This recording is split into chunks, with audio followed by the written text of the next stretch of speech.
Oh, it's time, guys. It's time to fight Kulve and her golden horns. How's it going, everyone? We are on the PlayStation 4 today. Fix your typo on the live stream channel. I think I fixed it. Let's see. Let's see how many people are in here first. Oh, it's already filling up. Wow, that was fast. So this is my PlayStation 4 character, and he's very poor. And we're going to be fighting Arch-Tempered Taroth for those amazing surprise mechanics. That's right, we love surprise mechanics. You can see the session ID. I'll let you screenshot that in 1, 2, 3. All right, I'm gone. And let's go check our garden. Checking our garden. This is our love garden. No, it's not. It's Garden of Destruction. We use it to kill monsters. Let's jump up to the Gathering. Oops, not the research base. The Gathering Hub. How's it going, everyone? Kulve is back. Can we get a pride? Is that what you're asking for? A pride emoji? Is that what you're looking for? Victor says, this is work of Dio. Nice PC stream. Does it still say PC stream? Try reloading. Guys, try reloading the page. Try reloading the page. Fenrir says, did you watch the developer diary? I absolutely did watch the diary, and I did a live stream review of the developer diary. If you haven't seen that, go back to my channel, go look it up. You can get my whole reaction and all my thoughts. It's a nice little video. Adam says, I just got Zerial dual blades. What augmentation should I go for? You actually could go health regen on them. It's not too good, but it's not too bad either.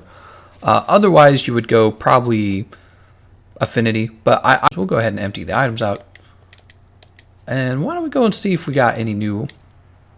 Look, we got 1, 2, 1. We're gathering tracks. We're gathering scattered gold chips. We're not attacking Kulve. We're not attacking Gajalakas. And we're definitely not sitting AFK in the lobby. If you do any of those things, sit in the lobby, attack Kulve, attack Gajalakas, I gotta boot you. Those are the rules, all right? So don't break the rules. After we're done with the sniff session, then we have an attack run, okay? She'll be at Pursuit 4, and we will be ready to attack her. So let's go ahead and get this started, because I can see people already left. I think what's going on is people leave ahead of time while I'm still explaining the rules because they want to be in the attack run with me. So they're like, all right, well, I better get the Pursuit 1 run done quickly, and then I'll be ready to join up. So we got Eris, and the Beam. Let's go ahead and we'll have a little meal. I like to eat the meal just so that I have more stamina, so I can run longer. Who needs marathon runner when you can just eat more stamina? Victor says, explain to me why she doesn't love me. She doesn't love you because she's all about those big money spenders. I don't know what you're talking about. I have no idea what I'm saying. Kulve Taroth's a gold digger, literally. She digs into the gold, okay? That's why. Kulve doesn't love you because she's a gold digger. She's a big old monster. She digs right into the gold, and she comes out covered in gold. She is exactly a gold digger. I should make a t-shirt on that. Gold digger Kulve. Sniff snorf those feet. Hell yeah, we're going to be sniff snorfing. It's sniff snorf time, if you ask me. Komodova says, how do you feel about clutch claw attacks? I don't like them. Yeah, I hate to say it. I'm not a fan. Let me explain why. It's because it's too universal of a move. It's kind of like the slinger, right? So you got the little slinger pods, and you can fire like slinger bombs, whatever, right? Except the clutch claw goes a little further than that. It's kind of more involved. So like with the slinger pods, they're more like a luxury thing you can do. You can pick up the dragon pods and shoot behemoth. You can flash the Leshen. You don't have to, though, necessarily. With the clutch claw, it feels like you nearly have to. You know what I mean? Because you just would be losing out on too much damage if you didn't. So clutch claw is not like the slinger pod. The slinger pod, you don't really use that for damage. Clutch claw, it seems more and more like you're gonna have to use that for damage, and I'm not a fan of that because all of the weapons are going to have it. Okay, so maybe if it was like the clutch claw attacks were more unique for each weapon, that would be fine. But rather than adding the clutch claw to the game, I would have been happier if they had maybe added another weapon to the game. King of Night says, why does it feel like EA is behind this? Jangle says, I lost my spot to someone again. God dang it, Jangle. I'm sorry to hear that, man. Yeah, I'm very sorry to hear that. I wish I could do something about it. Gold digger, lol. That's right. Beamer says, I'm in again. Please no kick. Don't worry, Beamers. My kicking days are over.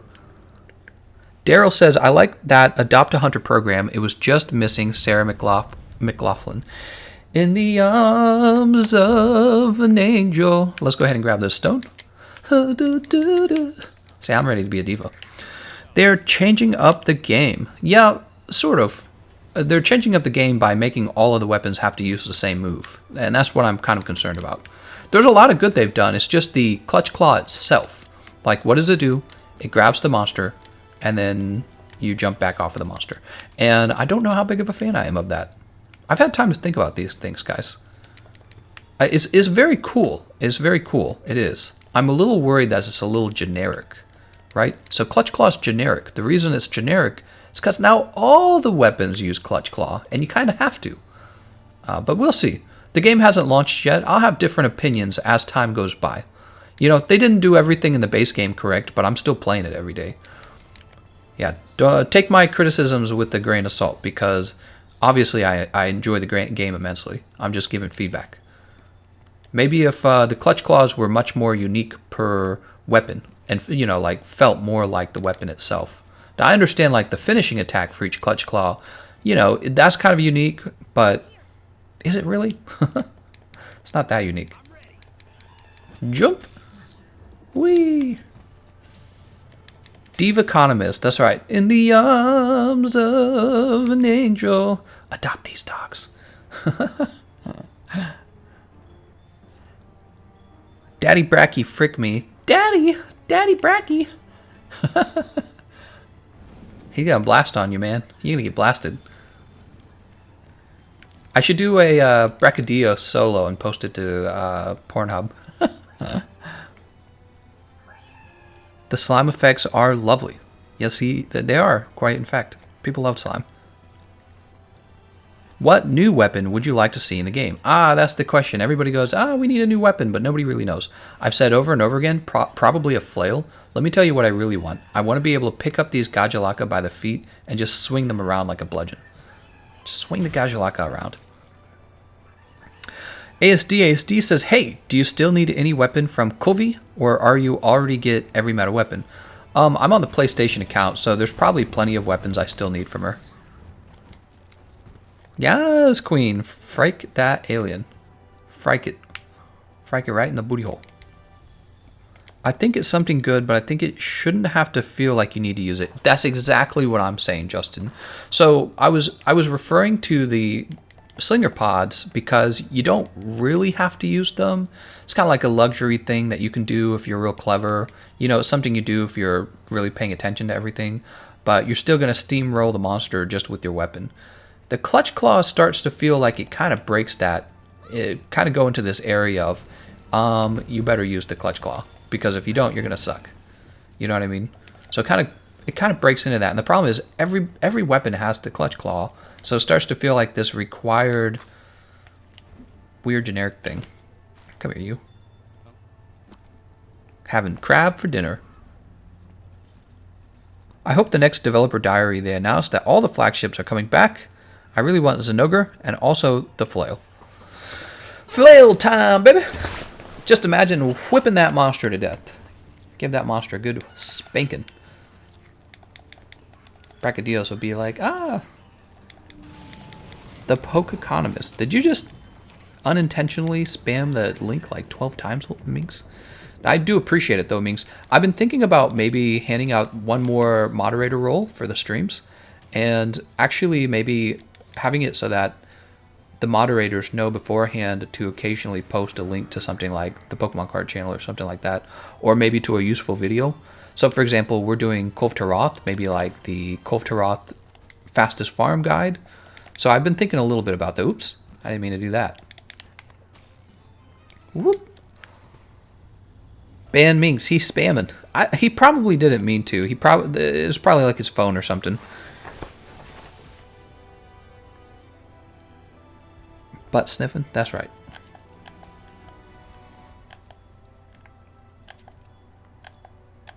What is it locking on? I was locking onto a... I couldn't figure it out. It's locking onto a Gajalaka. What the... What the frick? Don't YouTube give you automod to program to spam every so often? I meant to spam too. Oh, don't spam. Does it? I'll have to look into that. I don't think it does. There's probably some external third-party software that could do that, but I don't think YouTube offers a way to do that.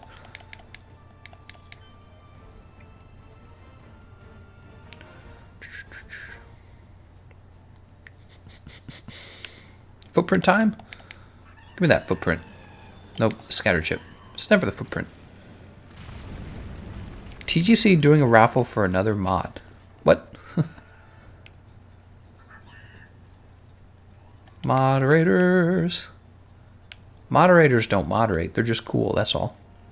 That's their job. In Gameconomist live stream, you don't get to be moderator because of your policing. You get to be moderator if you're cool. Gameconomist probably doesn't know, just like the Assassin Mat. Yeah, I didn't know that one. That was news to me. Nobody uses it. So you telling me if I put on the Assassin's Creed mantle right now and Kulve Taroth is not aggroed to me, I could knock her over? Let's test this. I know we're not supposed to knock over Kulve Taroth, but this is actually a perfect time to test this. Oh, I don't have it on the PlayStation. Ah! So much for testing it. Oh, what a waste. I shouldn't have jumped away. You shouldn't have done that. He was just a boy. I'm going to jump over here. Nobody used the AC mantle, and yet they nerfed it. What a joke. Exactly. Exactly. Oh, we think the Assassin's Creed mantle is too strong.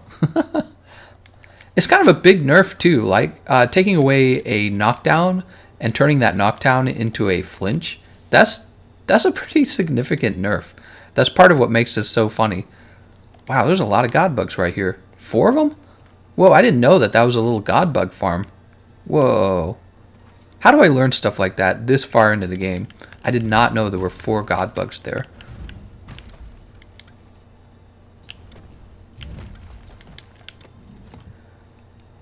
Any of these I didn't collect?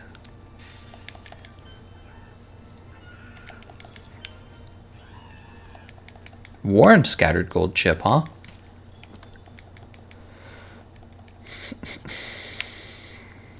Shawolfie says, I don't know if I could manage being a moderator, but I could try. For moderating the live streams, I think probably the most important quality is whether you're here for most of the live streams. That's probably the most important quality.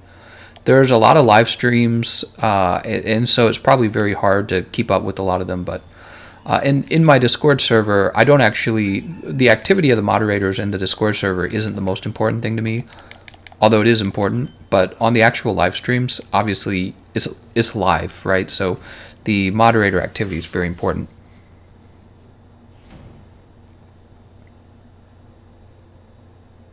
I'm thirsty. I should go get some water. I'll do that when we're starting the next round. Clovey Wolvie. Do you think that the hammer is the easiest weapon to start with? I think the hammer's decent. I think the greatsword's also probably decent, and the longsword too. What I really hated was so much nerf on the bow. Well, they did say that they were nerfing it to balance it out because there's new strong skills, so don't judge it too soon. Nerf Nathan Dunn. Ren says, I'm mostly in the live streams, I just don't talk as much. Okay. Vro says, is there room in the session? Very unlikely, Vro. Very unlikely. All right. We got to stage 4, pursuit 4 pretty easily. Let's go ahead and swap out to a damaging build real fast. Probably just this hammer build again.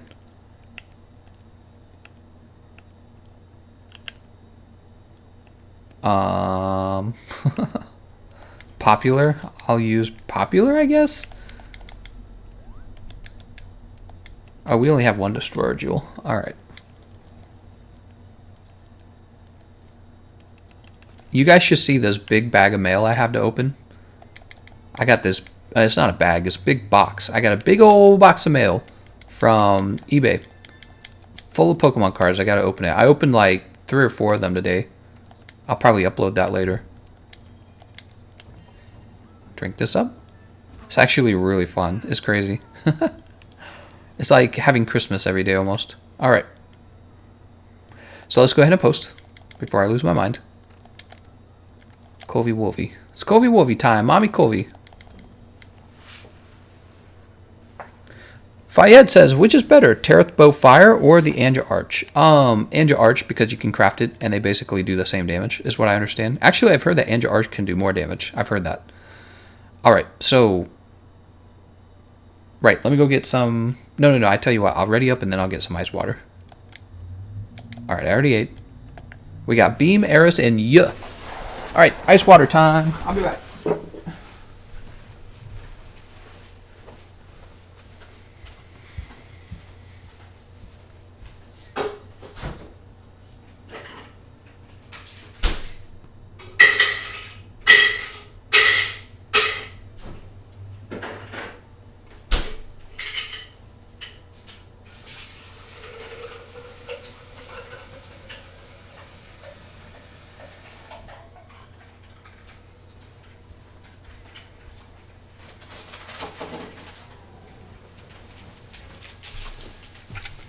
I grabbed myself a little snack too. I deserve it.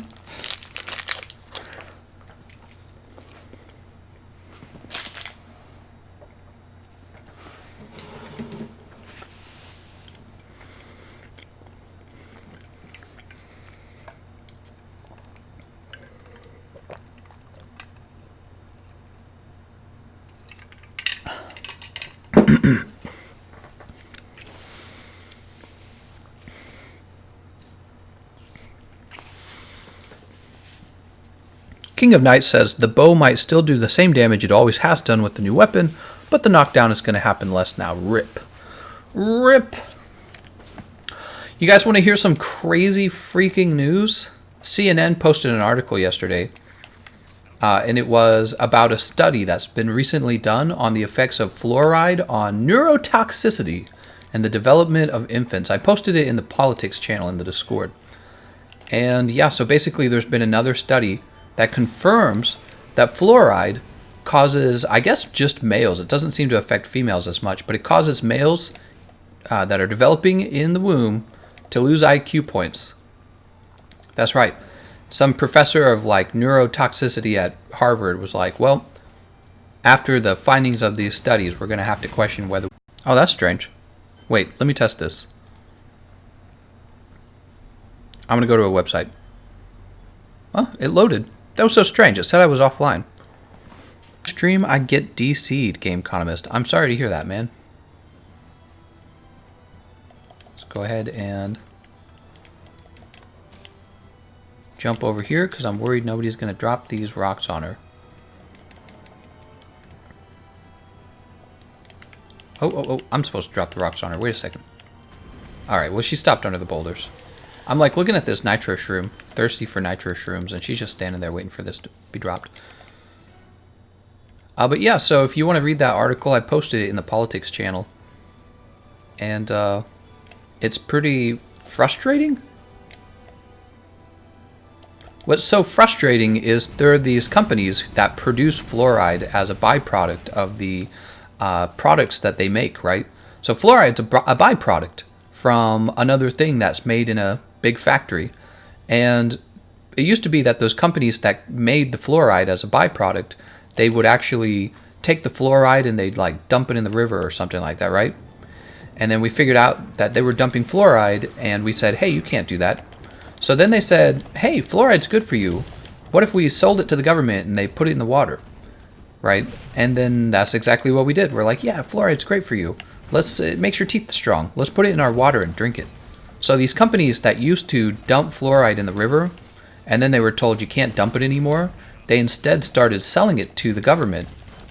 And the government makes you drink fluoride in your water. You don't really get a choice if you drink tap. And then this new study comes out. New study. It just came out on CNN 2 days ago. The study itself obviously took much longer, but CNN's just reporting on it. This new study comes out and says, oh yeah, fluoride's bad for you. It makes your kids lose IQ points. Like, what the Frickin' frick, man. Why are we intentionally putting chemicals in our water in the first place? It's so ridiculous.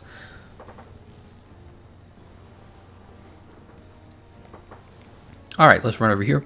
And I don't know how all the testing was done, but yeah, like whatever, the toxicity guy from Harvard's like, we're gonna have to take another look at this. He's like, maybe fluoride's neurotoxic for your children. It's like, you think?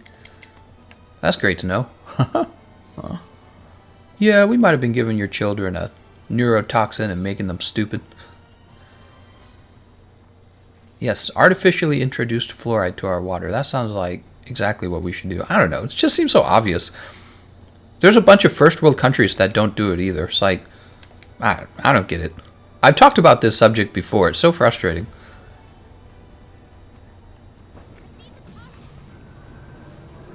All right, let's beat up on her. Brrr. She gonna dig. Don't do it. Don't do it, Kulve. How's it going, Corn Boy?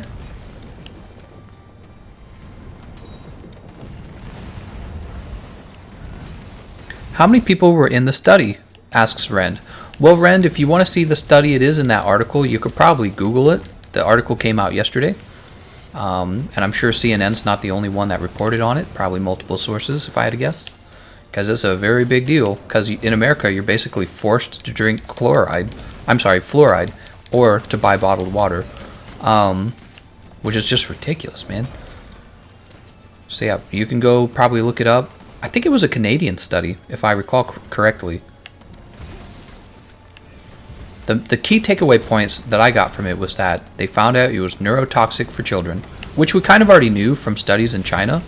So studies in China showed that when you drank a bunch of fluoride, the children lost IQ points, right? That's what a study in China found out. And then in America we said, oh, it's okay because we put smaller amounts of fluoride in our water and it's good for your teeth. And then this new study in Canada shows that even with trace amounts of the fluoride, you're still losing IQ points in your children. So it's kind of like, I believe it's based on the same ideas that this Chinese study had done.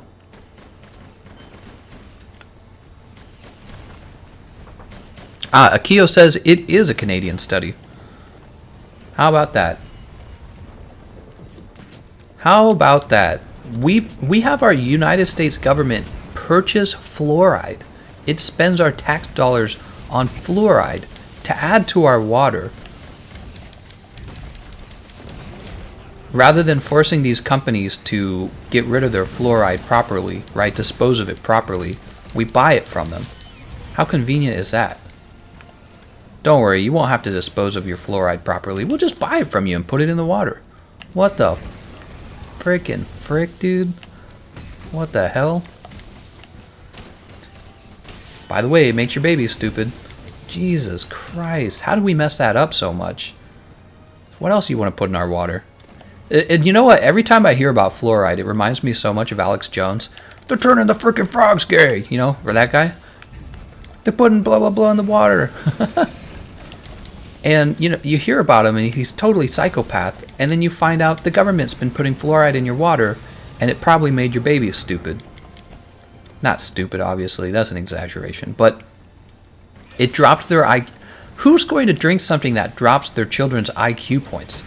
If I told you hot dogs drop your kid's IQ points while you're pregnant, you just, you know, you don't drink hot dogs. Or, I'm sorry, you don't drink hot dogs. Here's my cup of hot dogs. You don't eat hot dogs, is what happens. It's just like with wine, right? You don't drink wine while you're pregnant. You don't drink beers. And when you do, everyone looks at you like you're a horrible person. And people joke, oh, your mom drank the wine while she was pregnant, huh? That explains it, right? Now it's going to be the fluoride, too. I swear to God. Capitalism at its best, says Sinbad. Exactly. That's how it feels, honestly.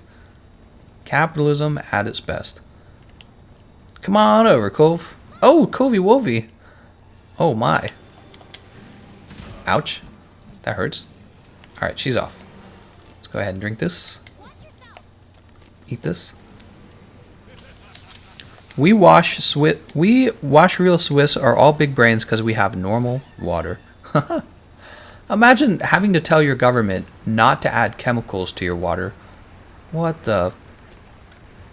How can we have we already have a study in China that says, by the way, when the children drank fluoride, they lost IQ points. It made them stupid.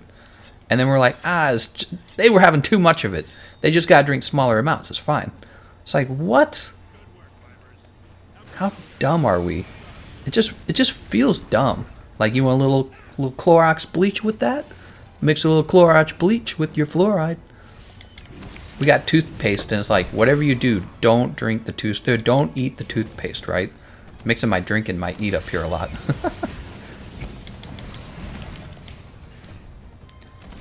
Also, though, go ahead and drink trace amounts of fluoride in your water, because that's good for you. Toothpaste bad, fluoride good. But only if you drink a little bit at a time. That must be really convenient for the people who sell fluoride. Can you imagine being a company that sells fluoride? And there are these studies coming out, by the way, fluoride makes your babies dumb. You'd be like, probably don't listen to that. No, it doesn't. It's great for your teeth. Fluoride's awesome. What you guys need is more fluoride. Oh, let's get behind her. You guys need to stop listening to the news and drink more fluoride.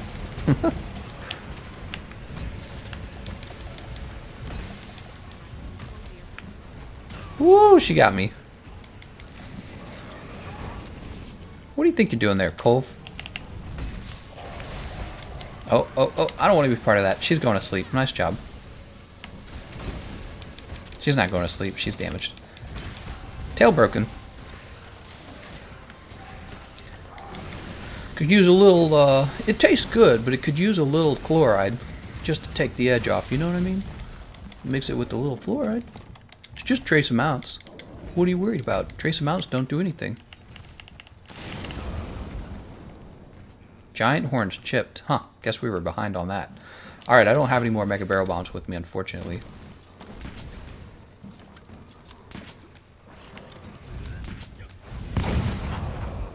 Somebody needs to smack these guys again right here. See, there's always a second explosion that never gets to go off.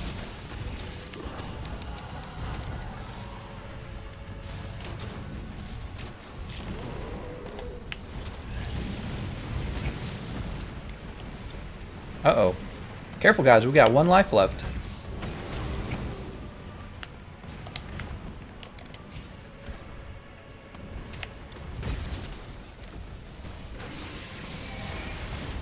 Oh, I can't believe that hit me. Do I have the temporal? What's she doing next? I just died. Oh, I'm so sad. Oh my god. I'm taking these. Oh, it hurts, everyone. I can't blame anyone else. I died there.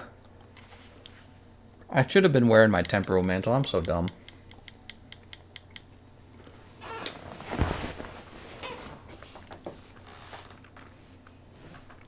I'm over here talking about fluoride dying. Economist returns. Let's do the carded emote. I think I had too much fluoride. My mom drank the tap when I was a baby.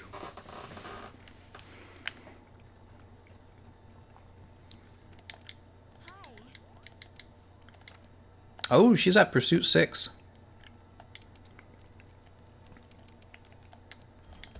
Let's do a solo run. I haven't done this in a while.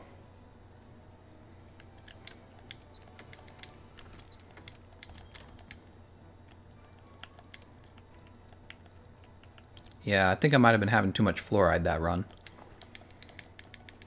Your chair sounds comfy. It's a little bit comfy. Don't give it too much credit. We'll just have the elemental resist.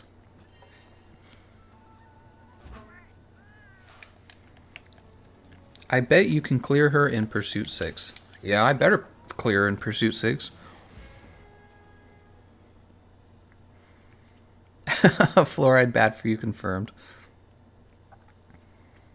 You sound comfy. It's you know, it's a desk chair. It's okay. Don't give it too much credit, really. Your last Cardconomist video was ASMR for real. Helped me sleep for real. Dang, dude. You talking about the loot box one? The, not loot box, the, booster box. You're probably talking about the booster box one. Beam says, sorry, I'm just bad. No, it's not your fault, Beam. I died too, actually. If I was playing good, I wouldn't have died. He was just a boy.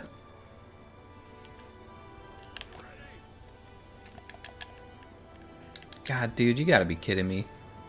The boulder didn't, for whatever reason, the boulder didn't fall. I guess I was too far away. You should check and make sure everyone is playing. Last time I did that, though, I did accidentally boot some people.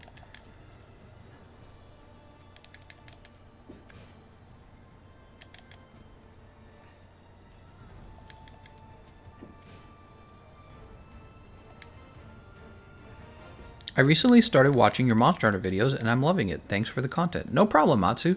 Thanks for joining the live stream. Let's see if we can pop these horns off. Nope.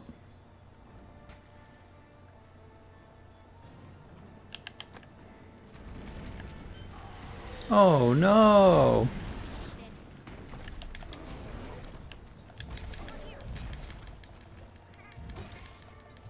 My cat's gonna accidentally put her to sleep, I'm thinking.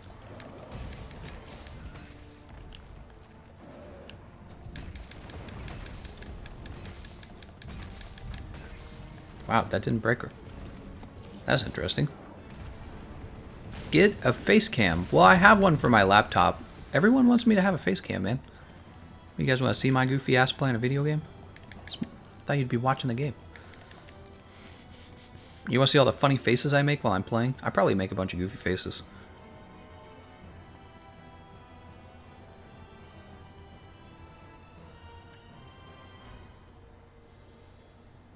Come on, Kulve Wolvie. Get a move on.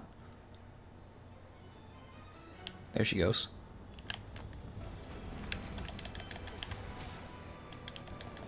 Oh, I should have had this cannon pointed already.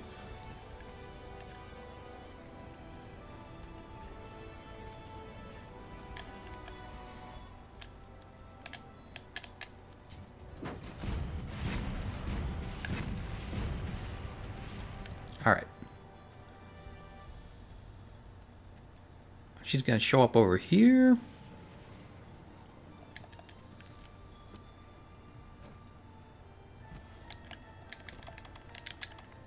We'll put these down real fast. Is the session full? Nope. It is in fact not full. Whoa! What? Greetings from Germany. Greetings from Germany. Lover of videos. Oh no, I think the alert was off. I turned the alert off from earlier. No! What have I done? I turned the alerts off for the, hold on. Let's go to Streamlabs. I wish I could send it through again. Hold on. I'll tell you guys what the donation was. It was, I'm probably going to butcher this name. Is it Viti? Viti donated 20 euro. Greetings from Germany. Love your videos. Thank you so much, man. I'm so sorry. The alert was turned off because earlier today I did the developer diary, and I wanted to make sure that a troublemaker couldn't like spam $1 donations and interrupt the developer diary. And I forgot to turn it back on for this stream, so you didn't get to see the Pokemon pop up. I wish I could make it pop up again. Can I do that actually? What if I hit this? Oh. Did it work? Oh, it did work. There we go. Greetings from Germany. Hey. Lover of videos. There we go. Look at that. My cat was going to give me a thing to drop. Thank you so much, man. I'm kind of messing this run up. Because I'm playing so poorly here.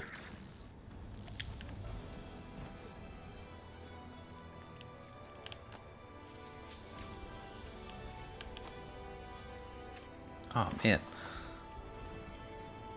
Doing so poorly. What's your PSN? Oh, Jason, it just doesn't matter because I don't accept friend requests on PlayStation.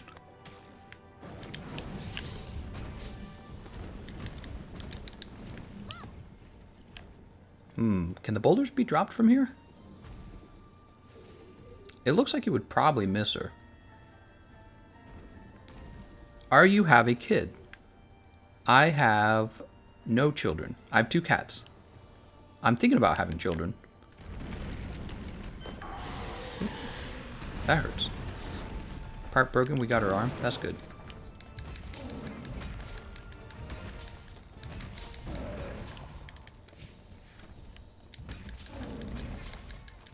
Have the moderators ever moderated anything? Oh yeah, of course they have.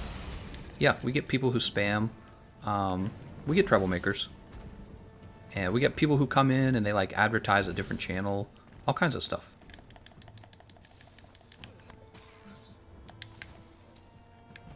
Alright, we'll definitely get her here. This cannon, if you've been doing badly on the opening run versus Kulve, it's like this cannon is here to fix that. Yeah, you know, I really waited to have children in life. And I feel like people should be doing that, honestly, if they can't. This is one of the things I believe in, is if you can't afford children, you probably shouldn't have children yet. Because I think what a lot of people do end up doing is they have children. What the heck? What is she doing over here? She didn't go through the tunnel.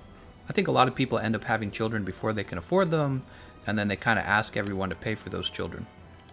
Alright, let's drop this boulder on, or not this boulder. There we go.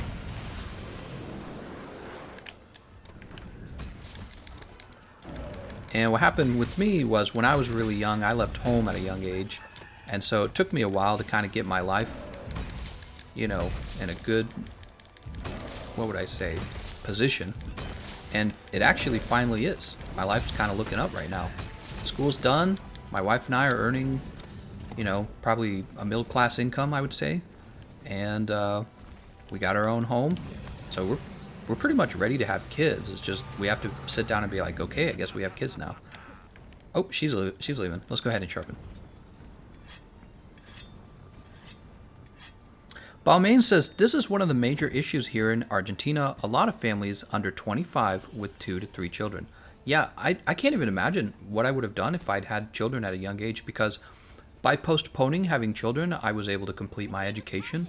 So was my wife. I was able to save up and buy a home. Well, I didn't buy it outright, but you know what I mean. Afford a mortgage for the home and everything. Yeah, having children would have screwed all of that up. I mean, first of all, if you're having children, it means your wife definitely doesn't have any kind of education, because she's going to stay home and take care of the children unless grandma and grandpa can do all of that. And for us, that wasn't the case. So, yeah, it's just people are living longer, so I don't really think there's a problem with having children a little later in life. Maybe if we were all dying at the same age that our grandparents were, it would matter. But humans live longer than we used to. We need that red mantle. I think that means we got to hit her in the chest first.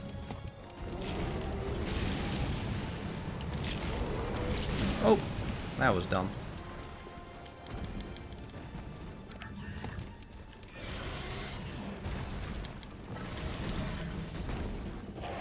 Kulve Taroth will leave the locale soon. Already? Let's pursue 6, man.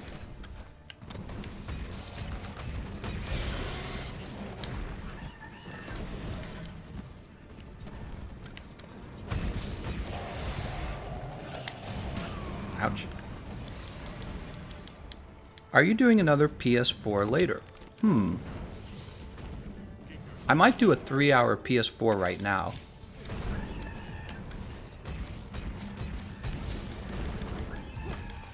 Alright, so I'm having trouble with their mantle not being red.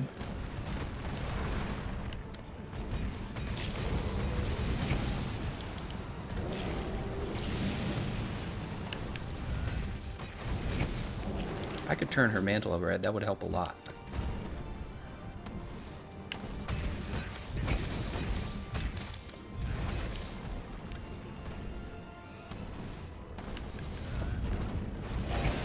Oh god.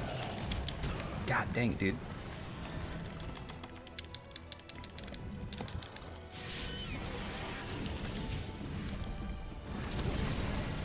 There's arguments for having kids both early and late. Well, yeah, but my argument is just, if you can't afford children, don't tell your society to pay for your children. Because if everyone played by those rules, you're going to have a very unhappy society.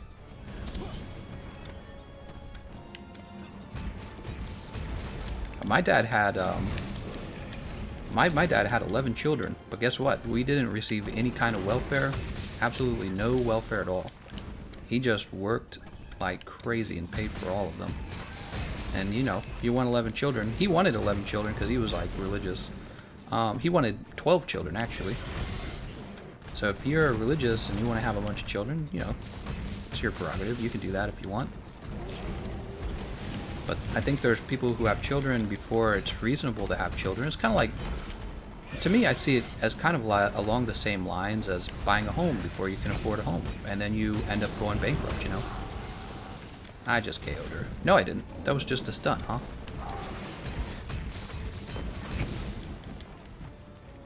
Looking for this hill, huh?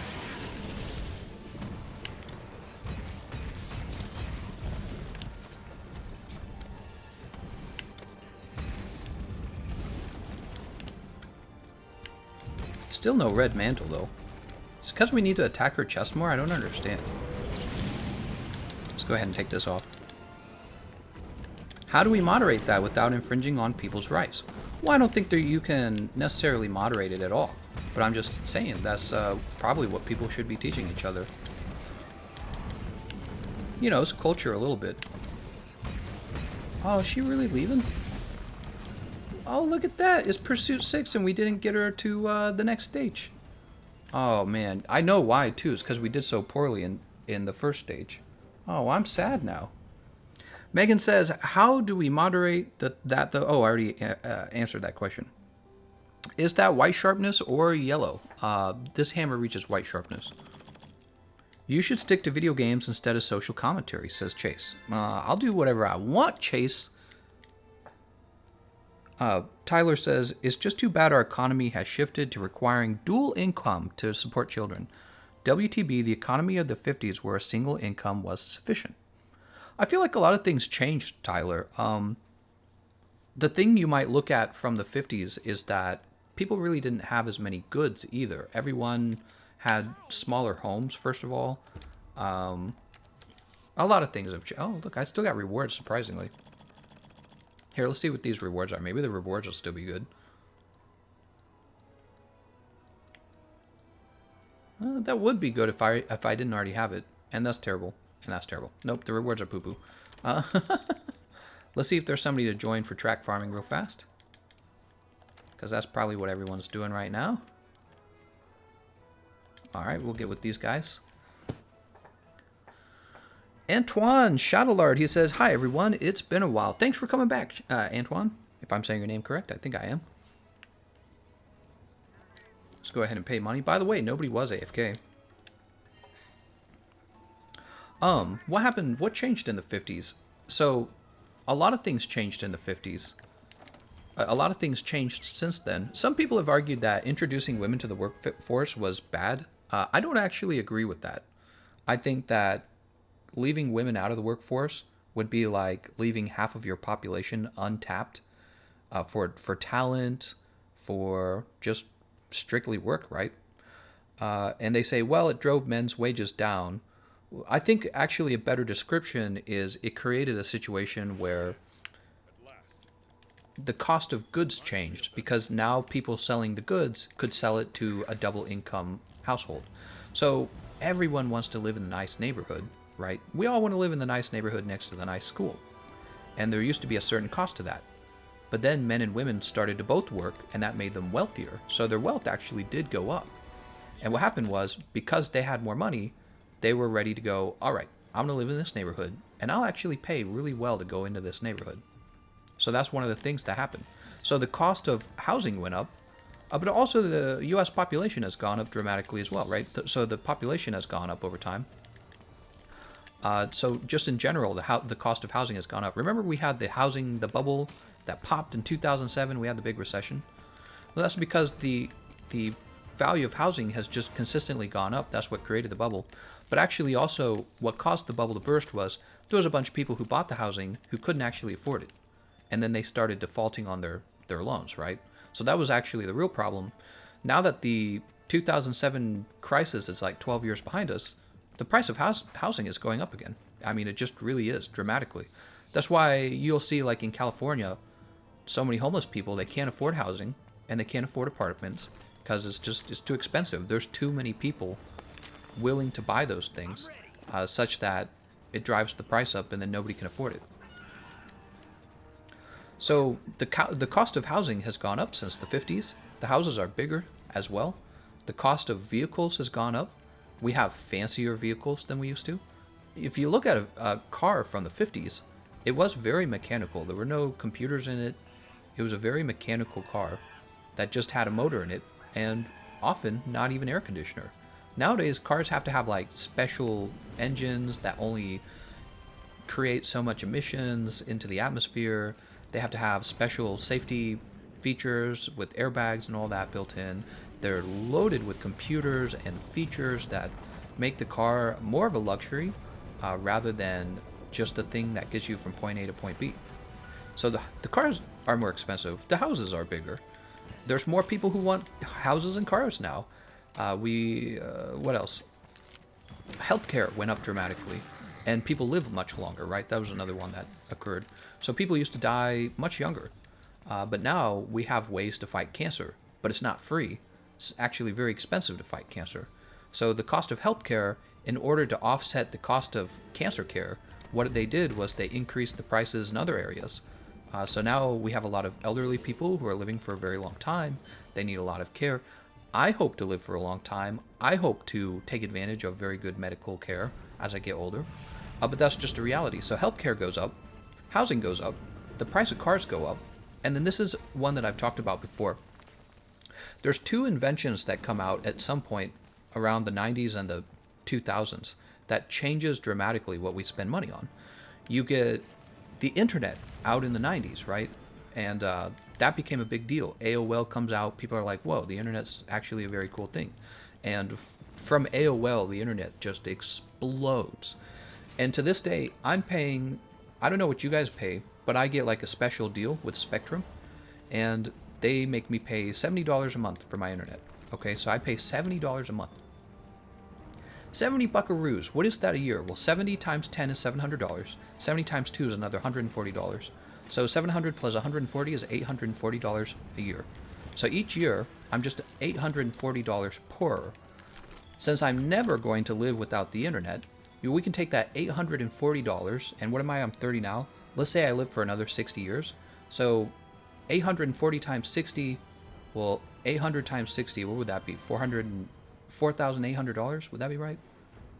Would that be 48,000? Let me get my calculator open. I always mess the zeros up on that. I can just get this calculator going. We can just calculate this faster. So if I need internet for the next 60 years, I would need $50,000. So yeah, you would need $50,000 to afford your internet over time. But then you also have your phone bill.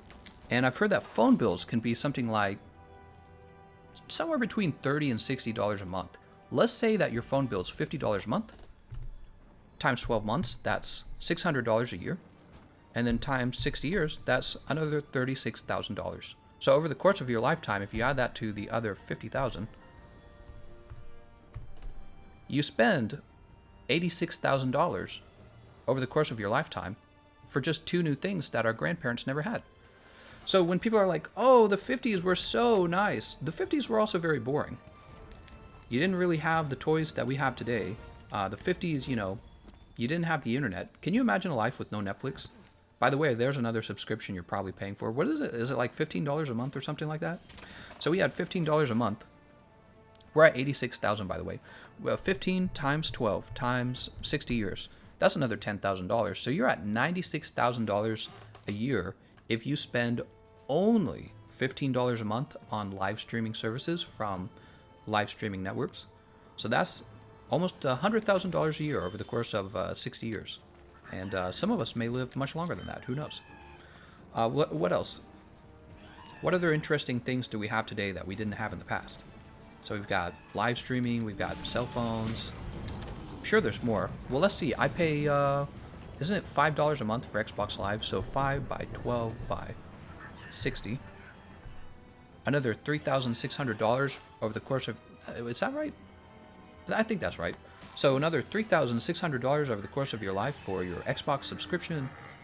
And there's just many, many more things. So when you compare the 50s and modern day, our climate, our economic climate, there's just so much more to spend your money on that people just don't go without anymore. And I like how No Way says porn.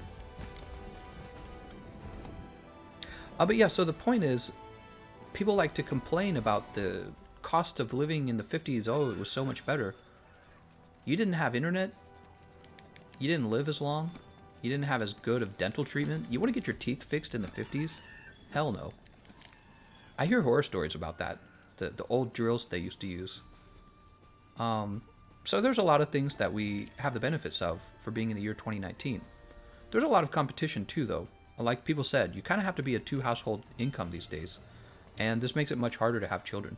I joke with my wife every now and then that relationships are going to change. There's going to be 2 husbands in every relationship and 1 wife.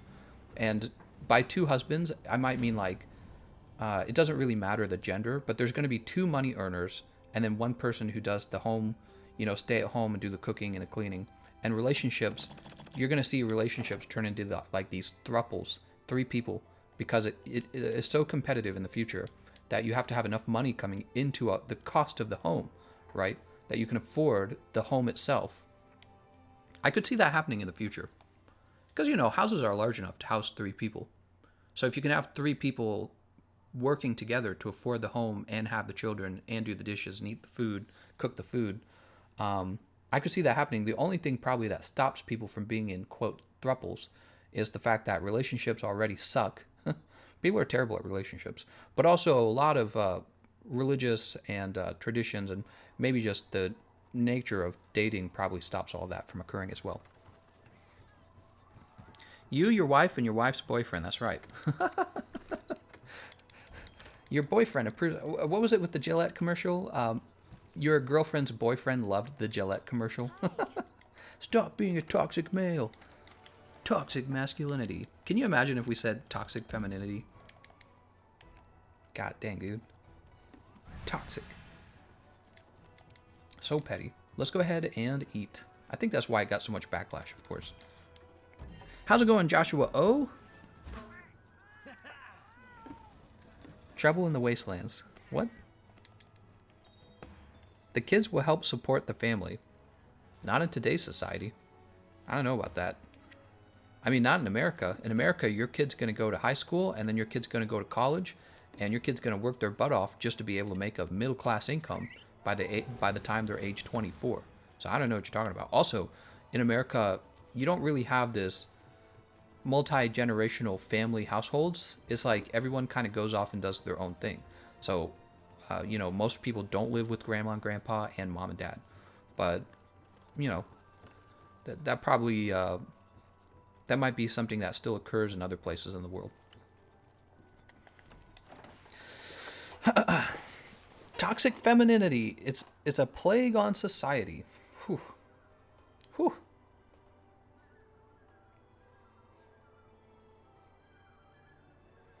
Terrible says, when I hear people my age expecting their children are going to take care of them when they're old, I visibly cringe. Well, now, to be so terrible, I mean, my wife and I kind of are taking care of her parents right now because her parents went bankrupt and, her parents went bankrupt and they were going to definitely lose their home. So we ended up having to purchase the home on a loan, and now we're stuck paying for 2 mortgages, which is why we're struggling. So in a sense, we are taking care of her parents. Yeah, so... because it's either that or allow your parents to go live on the streets. Brownie's Miracle Worker, is there no one else? We're starting.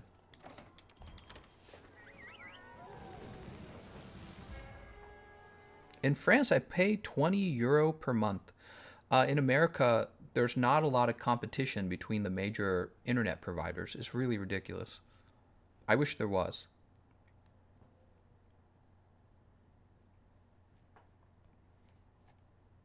Wouldn't be surprised if your stream was demonetized just for saying toxic femininity. That's why in my memberships, I have two memberships that you can choose between. The $5 a month one, which is called Naughty Words. Basically, it lets me say things like porn in my stream. And the bigger one is called Political Edgelord. It allows me to say words like toxic femininity. In case I'm just going to get demonetized by YouTube anyways, because YouTube goes, oh, that's not family friendly. That's not Christian Minecraft server. Or I don't know who does it. Maybe it's Capcom, and they say, we don't want to talk about racy things in art. We're not going to associate that with our game. Beam says I disconnected. I saw that. It sucks, man. I feel bad for you. See, now you're not in the run. You're not going to get this sweet Kulve Taroth loot. Her kids are 3 and under. What? Wait, where is she? Did I run past her? Is she way up ahead? See you around, buddy. Oh, she's way up ahead. I didn't see that. They blocked all the US big boys from coming up here. What? Not in Canada either, only 2 major ones. Huh. Are you talking about internet providers? Boop. Please tell me about work ethics and family values in America. Not sure what you mean by that. Work ethics and family values. America is still a fairly religious country, although I think that's changing more and more. And I think Americans do work pretty hard, actually. I think I read that somewhere. I know that Japan has one of the heaviest work weeks, but I've heard Americans are not far behind. Americans work many hours. But work ethic could mean something else, like how often do you steal or do something unethical. I wouldn't know anything about that. Are we going to make a poor boy and rich boy today? Also, hey Gameconomist, I'm not tired for once. How's it going, Shadow Khan? Are we going to make a poor boy and rich boy today? What? What are you talking about? You talking about sandwiches? What did I have for lunch today? I had tamales. I had a can of tamales because I didn't want to cook anything. You ever had those Hormel tamales? They're so disgusting. But I'm desperate. And I have to eat before I can stream. Or I'm going to have an empty belly on a big stream.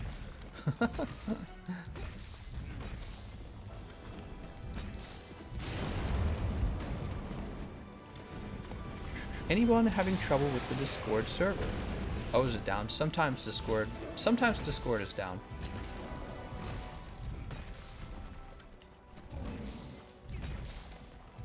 Frankie says the big internet providers from the US were supposed to come up here a couple years ago, and it was blocked to continue the monopoly that Bell and Rogers have. See, isn't that ridiculous? People in America are like, why is healthcare so expensive? Probably because we don't allow good competition. The question you might ask is, how much profit margin do these companies make? And if the profit margin is really good, why have no other businesses stepped in to take that cut of profit margin? Because that's what's supposed to happen. Like, let's say only one company in the entire world was making Oreo cookies. I don't know why. I always use Oreo cookies as when I'm talking about economics. So let's say Oreo cookies was the only company making cookies in the whole world. Whole world, only one company. And they sold their boxes of cookies for $20 a box, and people bought them because you couldn't buy cookies in any other way or form. So of course you're going to buy $20 cookies because you got to have some cookies, right? What's supposed to happen is another company is supposed to come in and say, oh, you're selling those for 20 bucks? Jesus, I'm going to open a cookie company. And then they open the cookie company and they sell their freaking cookies for $18 a box. And Oreo goes, God damn it, now I got competition. I got to lower the cost to $18 to compete with this other guy. We're going to make less profit margin. Our profit margin is going to drop to compete. And then 200 more cookie companies come in and say, ah, man, we want to make cookies. And then your profit margin becomes very slim because you've got 20 competitors and everyone's willing to drop the cost of their cookies. That's how free markets work. That's why capitalism makes goods cheaper, and it's been very effective. So why hasn't it worked for healthcare? And my first thought, I guess, was capitalism failed us. Capitalism didn't give us the cheapest goods, right? The Democrats will usually point out like some company that took something valuable like the EpiPen or whatever it's called, and they increased the price by like 4,000%, some crazy ridiculous amount. And I go, wow, that sucks. But then you think about it and it's like, wait, why is no one else allowed to sell this? That's not capitalism. That's a monopoly. That's like the opposite of capitalism. And why do we have the opposite of capitalism in this case? It's probably something like, I don't know, it probably has something to do with like copyrights or something like that, if I had to guess. But we gotta get rid of that. We can't have that. It's so ridiculous. Right? Your EpiPens should be sold just the way cookies are sold. If another cookie maker wants to step in and directly copy Oreo cookies to make pretty much a duplicate cookie, and force Oreo cookies to make like 3 cents of profit margin per box, that's exactly how healthcare should work. Just like that. And it's just not working that way. Probably because somebody is protecting them, if I had to guess. Or maybe Americans just aren't that well educated. I looked at the study. Honestly, that's not really a big of a deal. It's not like you're losing a surprising amount of IQ. I mean, it's kind of like losing 2 or 3 cents. I gotta say, Ren, I'm surprised that you don't find that troubling, though. I wouldn't personally have my baby drink things that is gonna make my baby lose IQ points. You know what I mean? I don't know about anyone else. It's very simple. Like, the government has to spend money to add the fluoride. It's not free, right? It's not like it was naturally in the water. So if you had to spend money to remove the fluoride, then maybe there would be like this question of maybe we just keep the fluoride and the babies are all a few points dumb, right? A few IQ points dumb. But it's not like that, actually. They actually spend my taxpayer dollars to make me drink fluoride against my will. And then also it makes the babies dumber, which is something we already knew because of the Chinese stuff. So it's like, somebody's got to deal with the fluoride sellers. Somebody's friends with these fluoride guys, or the dental association, whatever it is. Because if I wanted to drink fluoride, I could just go to the store and buy fluoride, couldn't I? We could just make fluoride a product that you buy at the grocery store. It wouldn't even be that hard, right? You want to drink vitamins? Go drink some vitamins. Go buy it from the store. Don't force everyone to take vitamins in their water. So what the heck happened where the government was like, no, we're going to force them to drink fluoride? And obviously other first world countries know not to do this. So why the hell do we still do it? Why is so much so stupid in politics? I don't understand. And this is why I talk about it, honestly, because it's always on my mind. I'm running for government right now. I'm going to fix it all.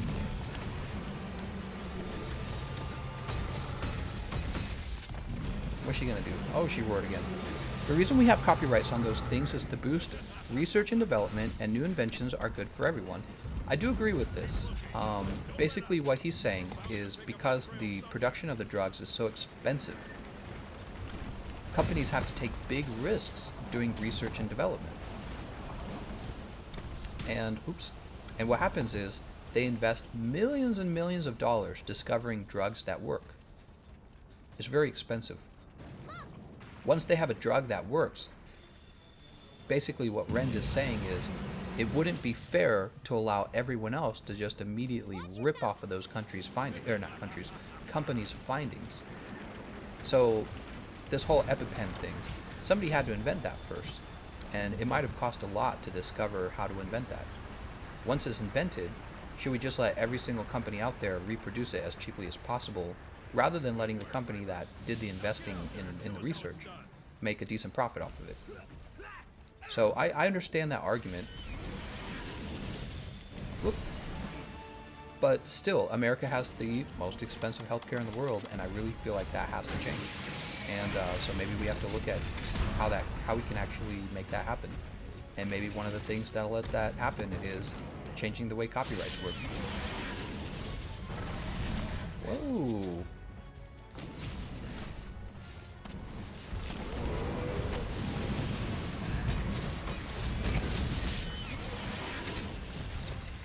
Oh my gosh. If you guys are paying for the fluoride, then I guess that's kind of messed up. That's exactly what we're doing. We are paying companies to put fluoride in our water. It is so ridiculous. And it's one of the reasons why when I found out about it, I was really upset. Alright, let's get back here and cut this tail. ISPs have created a closed market similar to the medical field by holding on to all of the towers. This makes it so startup ISPs have to pay the larger ones in order to sell product. Ah, she still hit me. Gosh, dang it, dude. Tail broken. Nice job.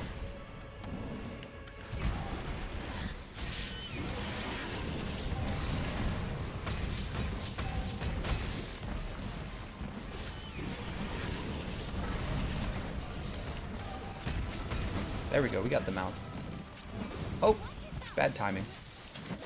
Nobody's fault. He didn't. Well, I mean, maybe if he'd been paying attention, he would have seen that I was going for the mount. I'm on the wrong side of her body. Oh, God. Nobody brought barrel bombs? Why did you put her to sleep then? Dang, dude. Because I lost the mount. The mount was valuable. Yeah, it was bad. Her head's just kind of hidden.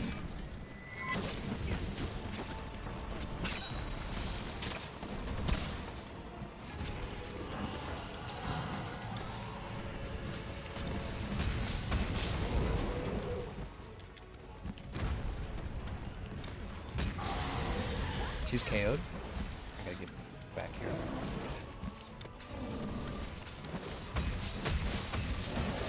Oh, man, that's some great damage.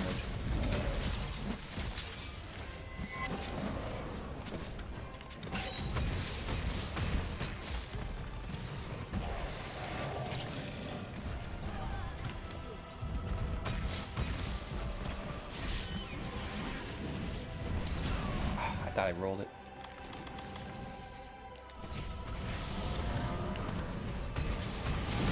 I just jumped into death. We're good.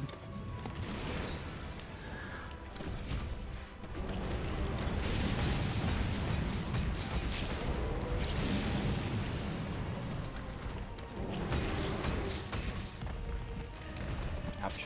Oh no, I didn't actually get hit. She was paralyzed. That's KO. She fell where I can't reach her. Or can I? Oh, I guess I can. Take it back.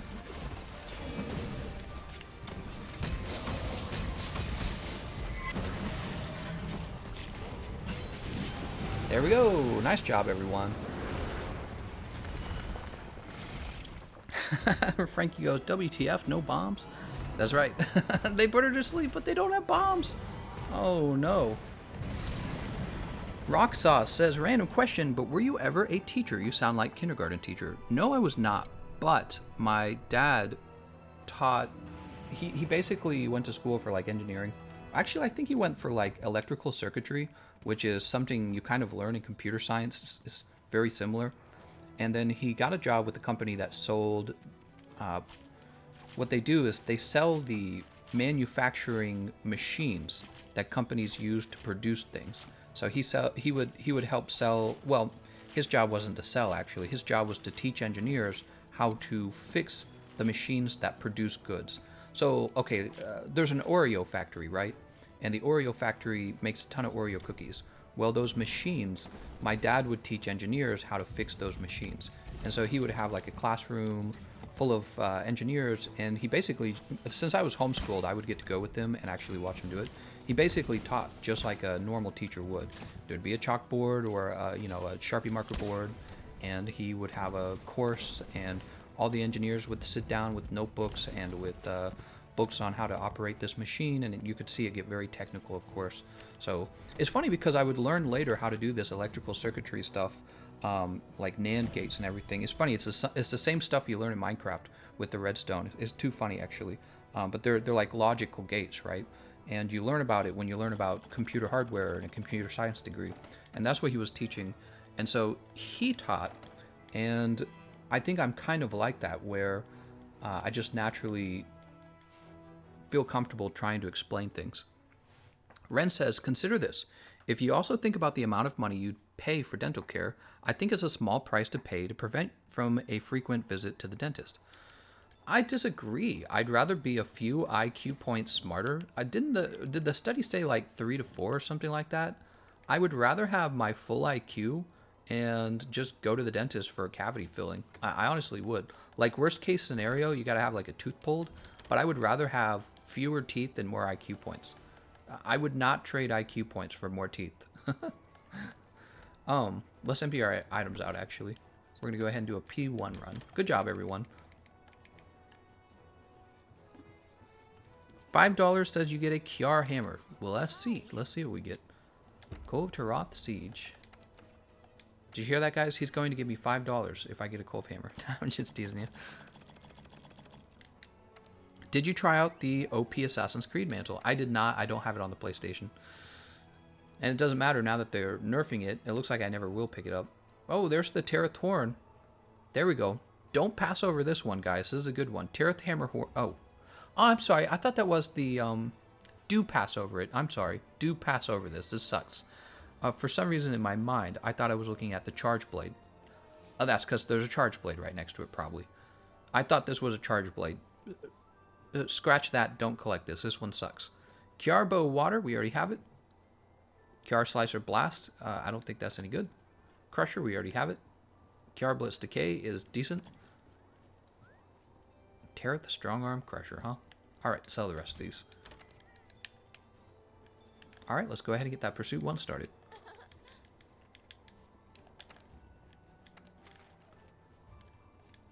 Level 1. ShadowCon says, my question is, why should the majority pay so much in taxes, but the 1 to 3% of the population doesn't have to pay a dime on that? There is a misconception that the wealthy don't pay taxes, and the wealthy actually pay the majority of the taxes in America. So if you actually look at what fraction of the taxes the wealthy pay, they pay far more taxes than the rest of the people in America. And that's something that Democrats often don't talk about, is that the wealthy, in fact, do pay a lot of taxes. And you can nitpick on things like you can say, well, they're also considerably wealthier than us. And maybe they should pay even more because they earn such a disproportionate amount of the wealth.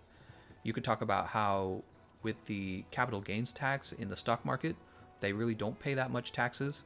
And so it's really still a good deal for them, even if the reason they end up paying so much more than everyone is because they own so much more.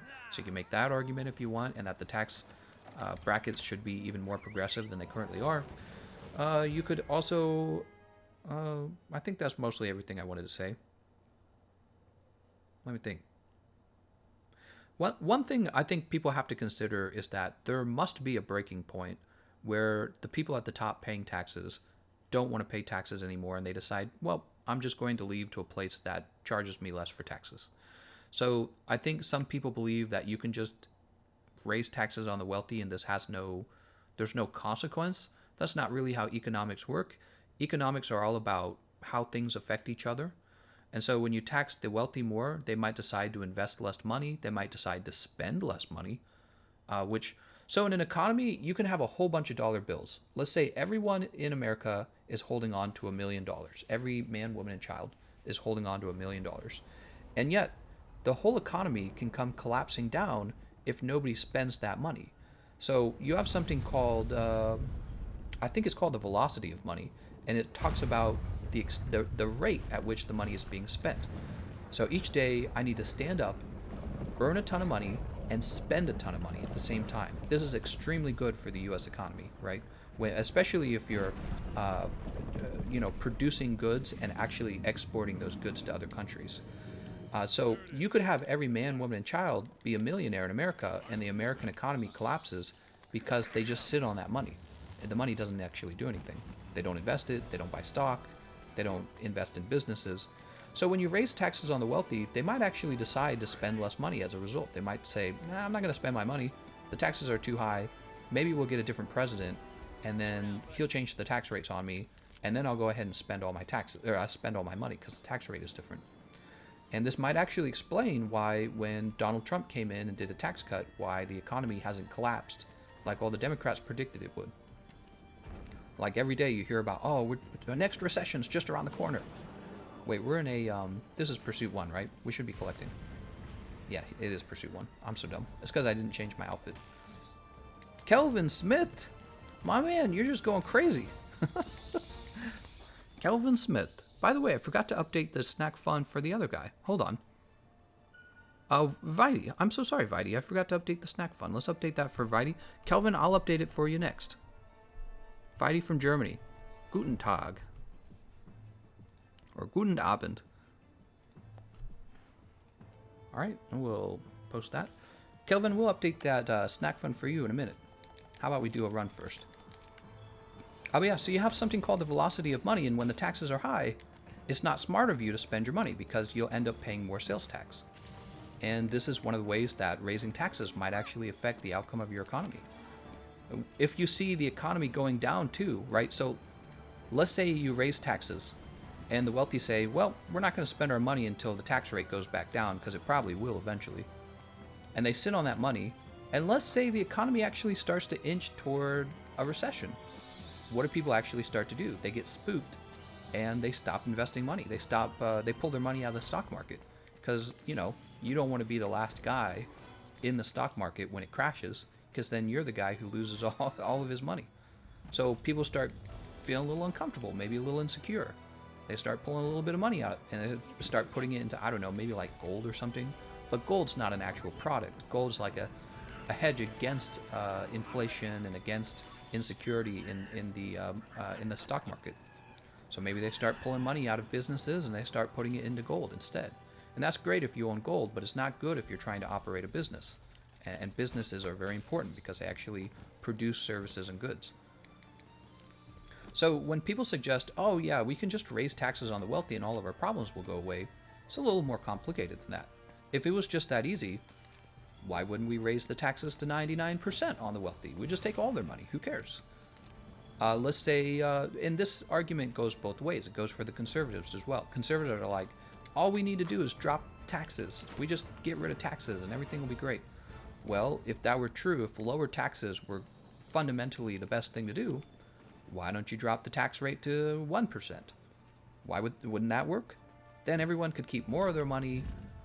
Everyone could keep more of their money and they would buy goods and commodities that they see fit, and the government wouldn't make that decision for them. But who here really thinks that 1% tax rate would actually be very smart? Not really that many people.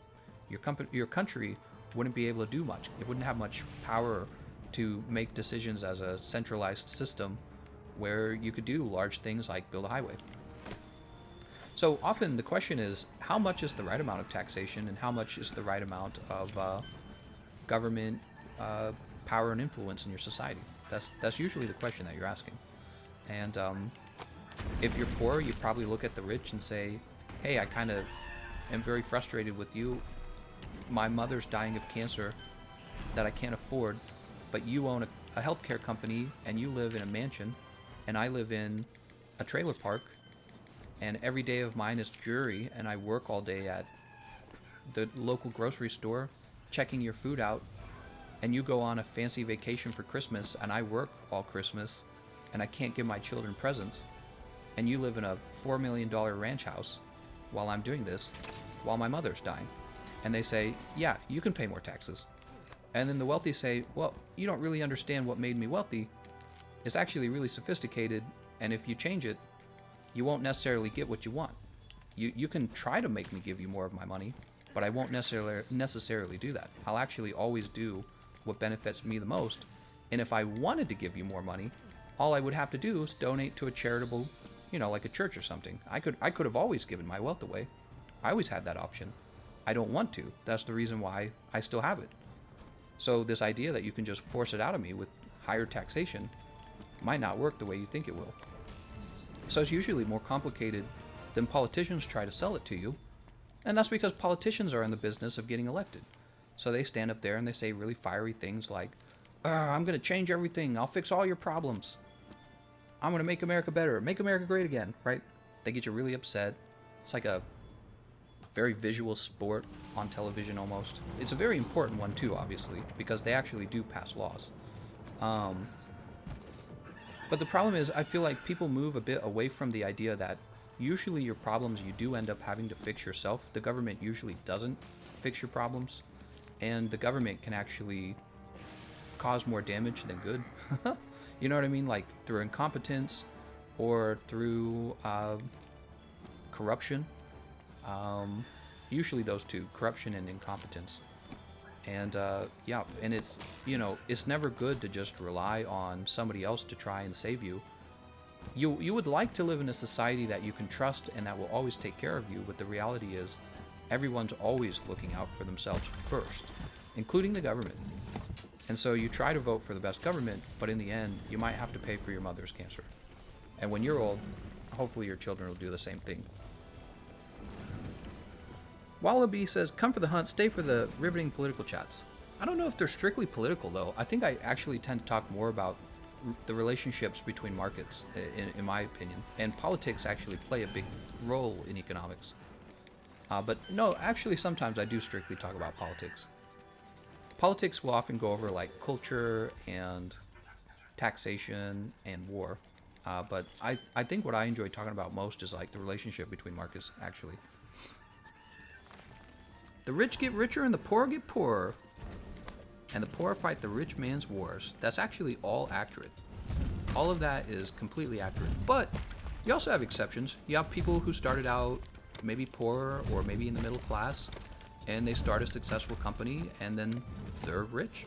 You know what I mean? You have people who maybe their dad was like, you know, middle manager at Walmart, and their kid goes off and becomes a doctor, and that kid joins the that kid joins the upper middle class. You know what I mean? He actually buys a nice ranch house. He's being paid $300,000, $400,000 a year, right? So it's still there. The dream's still there. And also, you know, what you could do, you could live your whole life investing your money as best as you can and living frugally, making smart investments. And when you're an old grandpa, you take that whole thing you saved up and you give it to your grandchildren and say, hey, do the same exact thing I did. And one day, our family line, right, our line of children will all be wealthy and everyone can hate us. Calvin Smith says, hey man, were you in the service? I was not. My dad was in the Navy. I have a brother who was in the Army, and I have a brother who was in the Air Force. They've all finished their like contracts basically. And my grandpa was in the Navy as well. I was actually I was the oldest son, and I left and I went to college. So my brother in the Army, he went to community college for like one course, and that course got him a job with Boeing. And then my other brother, I don't even know what he does. I just haven't talked to him in a long time. So I don't know what he does, but I know he didn't graduate. So I'm the only brother with a 4-year degree, and it's a fancy one. All right, let's go ahead and grab some fresh items. Manage items.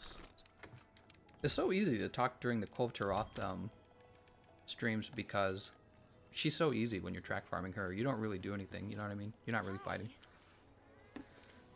You're streaming for snack funds, dude. Oh, goodness. It's my snack fund. It's a little bit accurate. I've got groceries. Oh, wait, we're not doing this.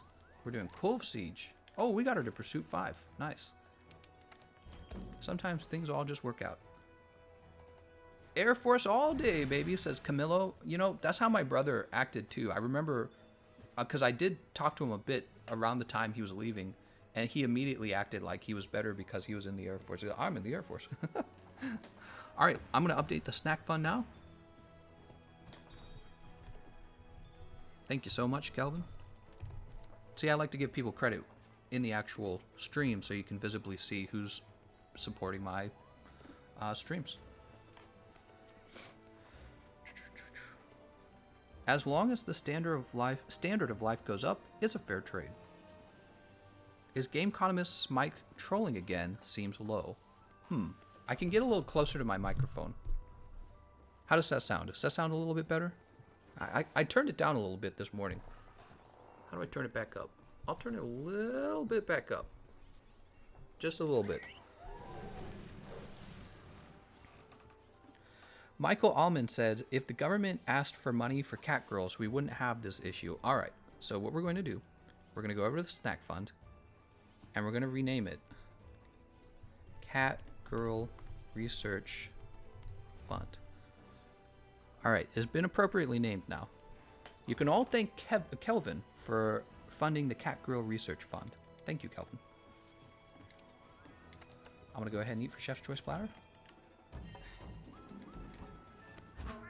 Ta-da! Alright, let's depart. Is your name Gameconomist or Game Economist? It's Gameconomist. Oh wait, I don't know. How do I say it? Hello everyone, this is the Gameconomist. It's the Gameconomist.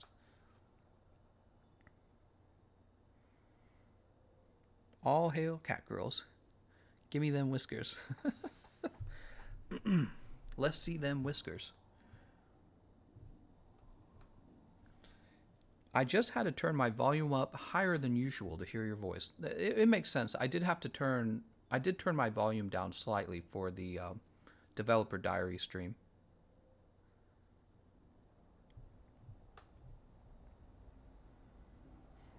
I need my snacks. Who's going to storm Area 51? Oh God. Yeah, you're right actually. I think that the audio seems a little low. Let me know if you want the volume turned up, guys.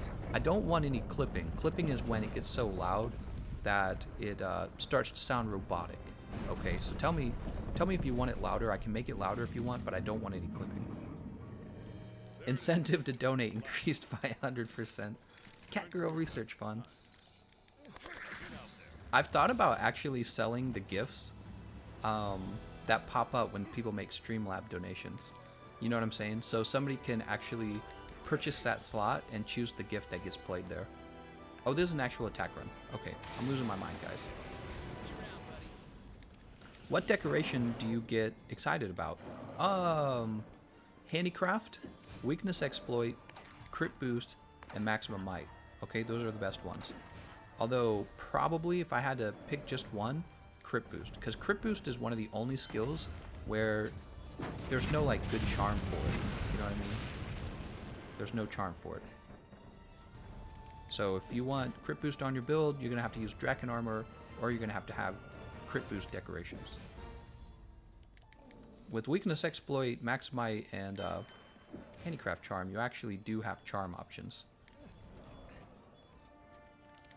Fire this. Alright. I want Gameconomist ASMR. Maybe I'll learn how to do an ASMR video someday. I thought about maybe selling audiobooks of some of my favorite like fairy tales, like Aesop's Fables. I love Aesop's Fables. When I was a kid, I remember being a kid and there was like Mother Goose and all that stuff, but Aesop's Fables was different. Aesop's Fables, you would read it and it had like a moral to the story. It like taught you things about the world. And for some reason, I really liked that as a kid. You know, like, there was an Aesop Fable where the crow had a piece of food in its mouth, and I don't remember if it was like a mouse or a squirrel was like flattering the crow. It's like, I want to hear that beautiful singing voice of yours. Come on, you gotta sing for me. And the crow was so flattered that it opened its mouth up and started to sing. And the food fell down out of his mouth, and then the flatterer grabbed the food and ran off. And it was like, moral of the story, don't let people flirt you out of your stuff. You know what I mean? Don't let them flatter you out of your things. And to me, that was like, it was like mind-blowing. I was like, oh my God, it's so true. People will charm you when they want your stuff. Business people will charm you. They're so nice to you. They're like, yeah, welcome, come in. I'm a salesman, by the way. I'm here to take your money. I don't actually like you. You're not actually my friend. You're not actually my family. I'm actually just here to take your money. And I'm here to take as much of your money as I can. And your job is supposed to be to give as little of your money as you can. But since I'm so nice to you, you don't mind giving me all your money, right? So that kind of story from Aesop's Fable was really, really influential on me when I was a kid. And I don't know how popular Aesop's is or what kids watch these days. But yeah, I always had a lasting memory of how effective those stories were for me. Boop. Come on, break this off. How's it going, noobs? For breakfast, he says, you are great. Thank you very much, man. Cult leaders are so charming. They are though. They're charming, but they're actually kind of cold and calculated underneath it all. And They're usually pushing an ideology. She gonna get mad. She gonna get mad. We're gonna jump over here. I wanna grab these god bugs. God bugs are actually so valuable because of the life powders.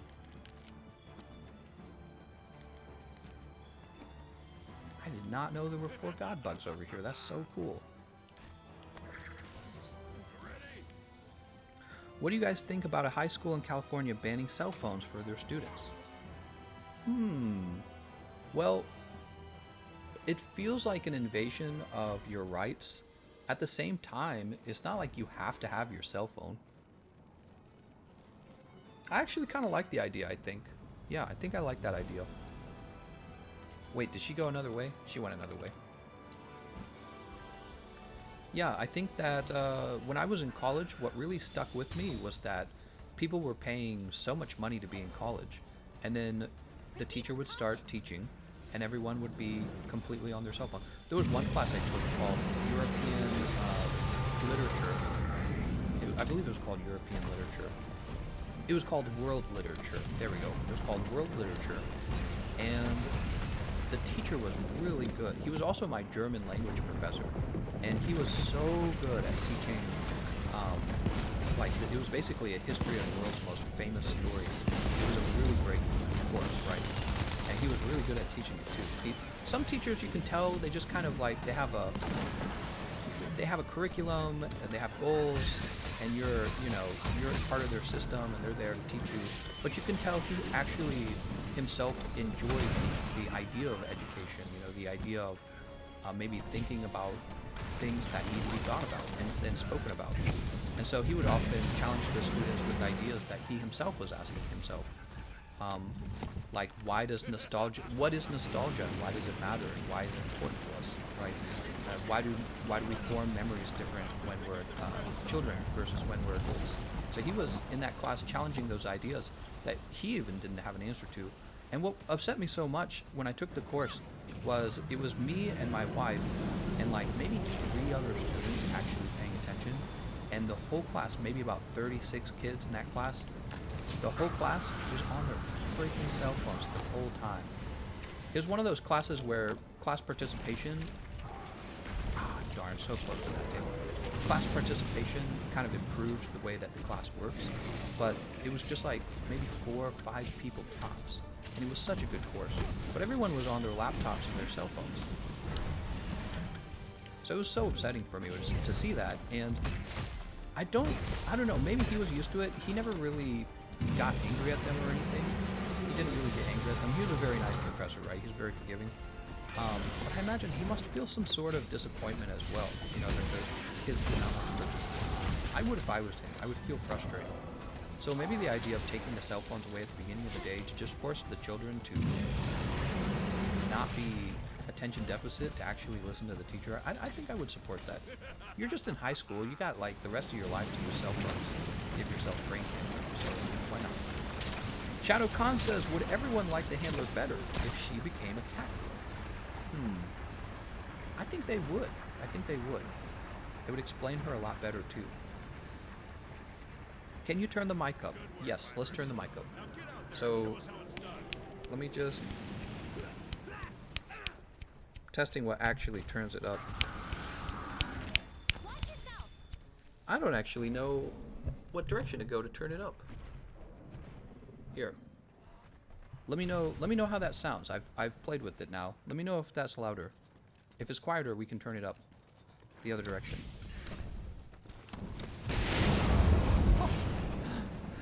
I was looking at the audios, not at the game, and I just realized I woke up Kulve. I feel bad. I did not actually intend to wake her up that time. Sometimes I do it just to troll people. That was actually really bad. This should be... We're doing tons of damage. We'll be fine. Tail's already broken.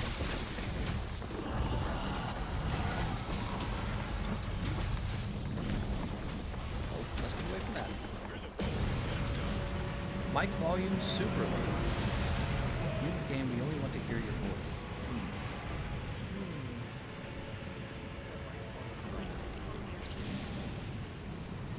I need to write something on the... Do we have the... Oh, it doesn't matter. She's dead. Alright, let me look at the back of the microphone real fast. Wow. It doesn't say which one actually turns it up and which one turns it down. I need a marker. Let me go grab a marker. I'll be right back.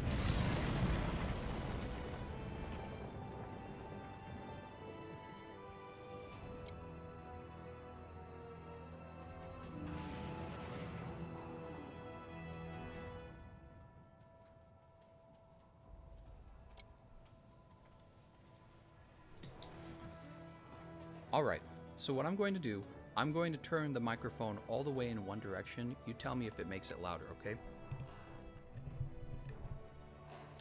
Okay, I've turned the microphone in that direction. You tell me if it got way louder or way quieter. I'm gonna go ahead and carve.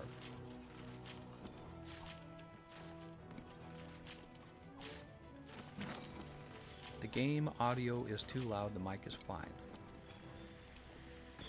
Oof. Actually, I know exactly what to do. Let's go ahead and do this real fast.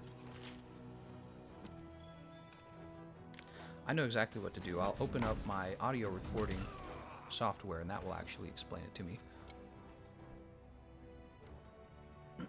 Excuse me. Alright, let me go ahead and test this. Hello, hello, hello. That looks like it got way quieter. Let's try this direction now. Try the opposite direction. Delete this real fast. Alright, we're going to try recording this as well. Hello, hello, hello. Oh, actually, that's much, much, much quieter. Okay. I understand now. So this is louder then. That's strange. Alright. And now I know which direction to turn it up.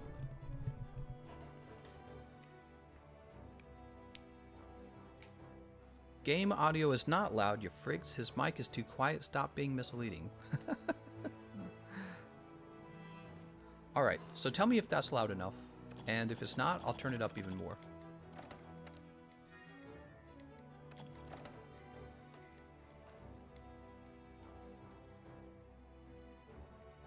Michael says he agrees with the idea of taking the phones away in high school. Almost every day for a lot of classes, I get held up because mostly girls won't get off their phones.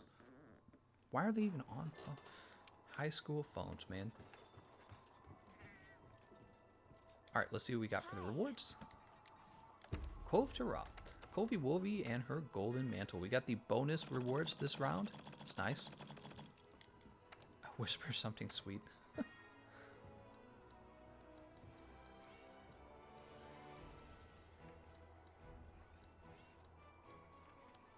Looking at the rewards. Here's a lurk. We don't need that. Kiara Water. We've got like 2 of them. Kiara Bow King. Taroth Paralysis. Kiara Pipe Rage. We don't have it, but we'll never use it. Oh, we got one more to check out. Taroth Assault Blast. We should just use this just for fun, even though it's going to be terrible. Actually, yeah, let's pick that up. I'm a little bit curious because I haven't crafted any weapons. Okay, so let's see. How long has the stream been going on? It's an hour and 40 minutes. So we got a time for another loop at least, for sure. Let's go ahead and empty out our items.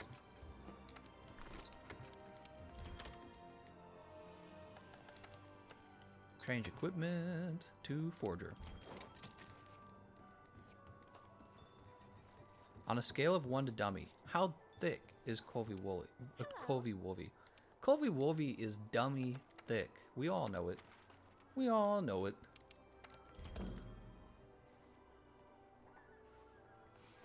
Alright, there we go.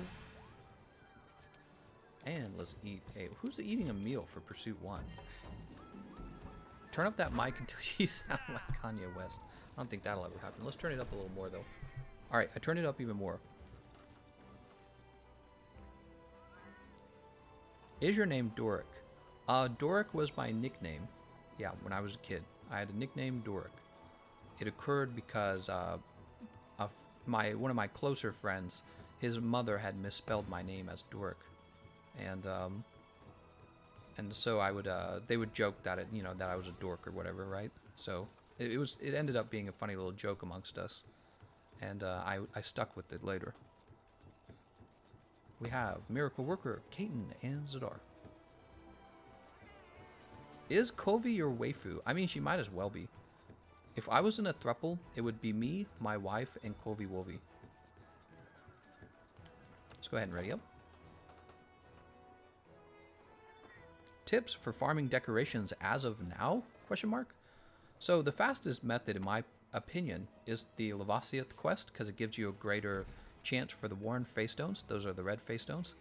And then besides that, you also have the greatest Jagras, which gives you more. Oh, not the warped. The warped's the red one, right? You want the warped ones. Yeah, warped face stones are from Lavasiath. And then from the greatest Jagras, you get the orangish looking ones. And what are those? Are those the worn ones? And although you end up getting more of those than the red ones have a greater chance of giving you the rarest decorations. So what you find is when you unlock decorations that there's kind of a bottleneck to getting the rarest decorations because they have such an incredibly low drop rate. And so if you focus on those, getting those decorations exclusively, in the process, you'll end up unlocking the other decorations at the same time. And then if you don't have access to the Lavasiath or the names, the greatest Jagras, if you don't have access to those, your best option is to do tempered investigations that you pick up from the research center, right? That's right next to the botanical research, right? You've got just the place where you pick up your investigations. And what you want to do is search by special rewards. Take the tier 2 monsters that give you the most special rewards. If you don't have any tier 2 monsters, go with the Elder Dragons. There's your whole decoration farming guide right there. Oops, let's go ahead and take that back off. Reminds me of that time. Now get out there. I got an attack decoration from Arch-Tempered Zenejibo. Nice. You want to know what decoration I used to very rarely, I should say? The attack decoration. I almost never use it. I actually think that the attack decoration is heavily overvalued. It is good, in my opinion, for speedrunning. When you actually look at how much attack decorations change your damage output, what seems to stand out the most is that it doesn't really change your damage output by very much. And I could actually show you this in the training room. Maybe what we'll do is after we're done with our next reward round with Kulve Taroth, I'll actually show you this. Because it's something that I've tested personally, right? There's build calculators, and the build calculators will be like, look at this raw damage, right? That's what the build calculators will do. And when you go into the actual training room and practice each of the moves from your weapon using these additional attack decorations, you see that the damage difference is like 5 damage for a hit. Really not that much. Now, that accumulates over the course of the fight. So, but in the end, you might be talking about adding 500 damage to your overall damage output. And that's very valuable to a speedrunner who's trying to shave off a few seconds and be the fastest in the whole world. It's not valuable to a player who's just trying to win consistently or just kill a monster. And this is one of the reasons why I think that attack boost has been one of the most overvalued skill in the game. Damage has been so overvalued in this game, it's ridiculous. I actually think that having a proper mix of defense, survivability, and damage output is the correct way to build in this game. Actually, I'm surprised more people haven't seen this. And I suppose there's not that many people talking about it is the issue. And there's a lot of elitism too. People they make fun of you if you want to take defense. They make fun of you for it. It's actually very toxic. I don't agree with that toxicity at all. Let's grab this large barrel.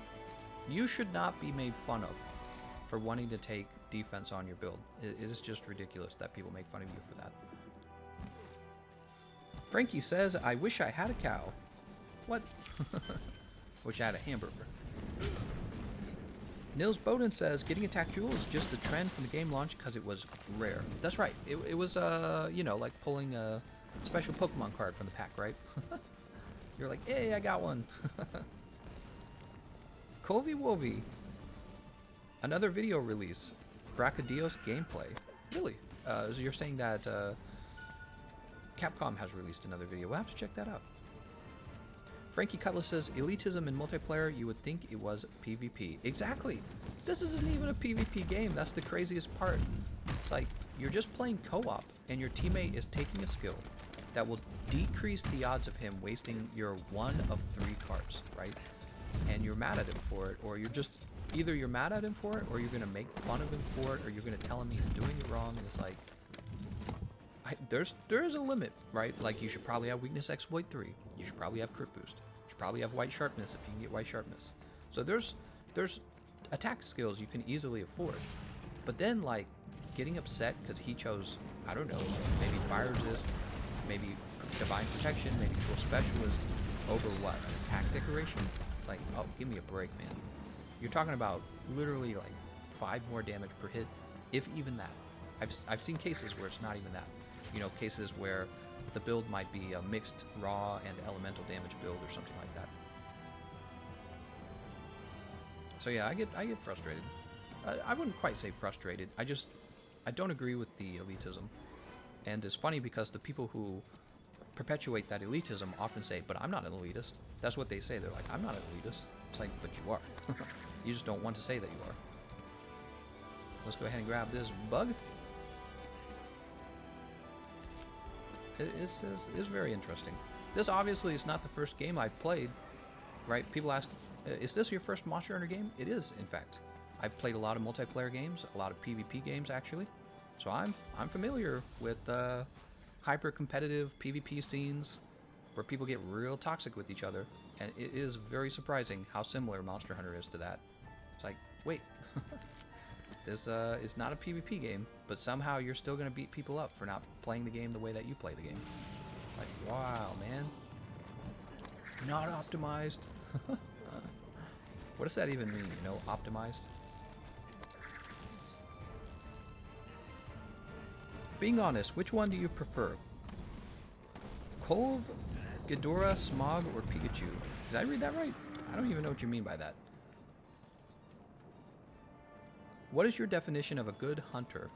A good hunter is somebody who plays the game and doesn't leave to go play Dauntless and Call of Duty.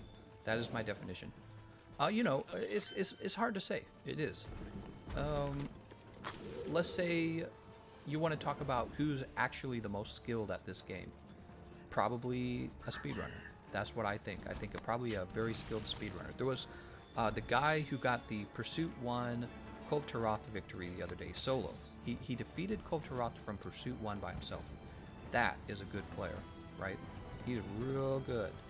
But I wouldn't use that as a basis for how everyone should play, which is kind of what's in question here.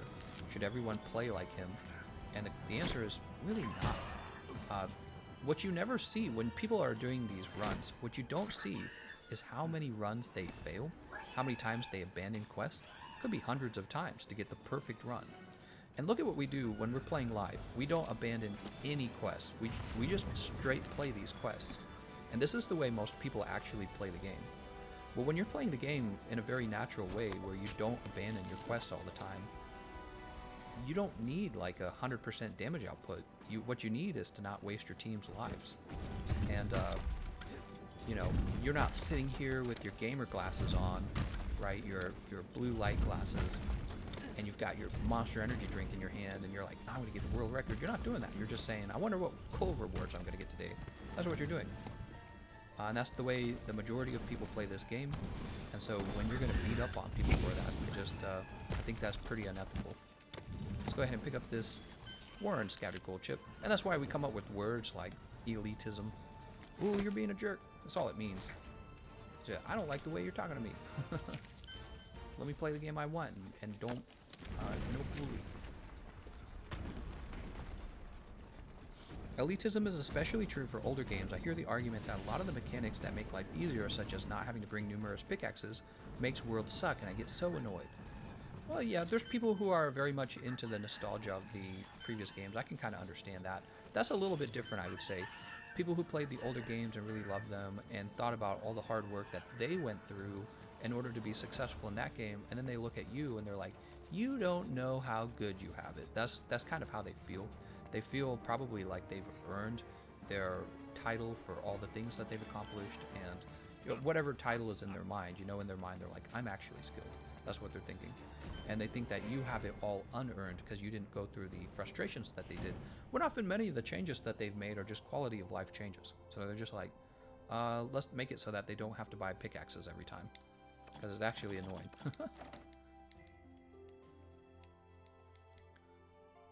Bo got a massive nerf. My glob.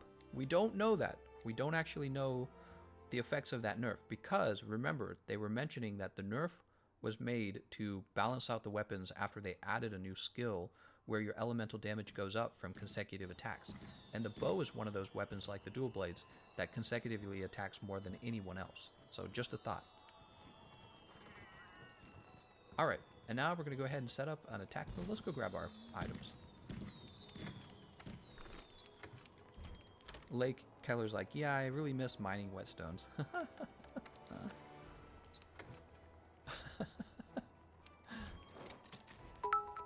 Can't believe I can't mine. Zach, he says, I always enjoy your steams. Keep up the good work. I'm so glad you enjoy my steams. Yeah, sometimes we have steamed chicken, sometimes steamed broccoli, you know, because it's healthy. Thank you so much, man, and thanks for making that shuckle pop up. I do like the Streamlabs shuckle quite a lot. Alright, I gotta see your name again, though. Let's see, your name was Zach. I'm gonna go ahead and update the Cat Girl Research Fund.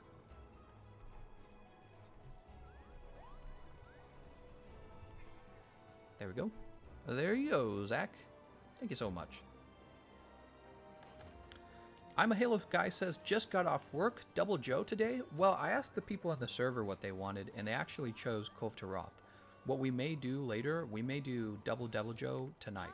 That's what I was thinking. Let's go ahead and get this guy started. More steams. That's right. Steamed dumplings. I've actually made those. Alright, we got Eris with us. Eris Born from Destiny, right? Steamed Kulve Taroth? I don't think so. Do more steams.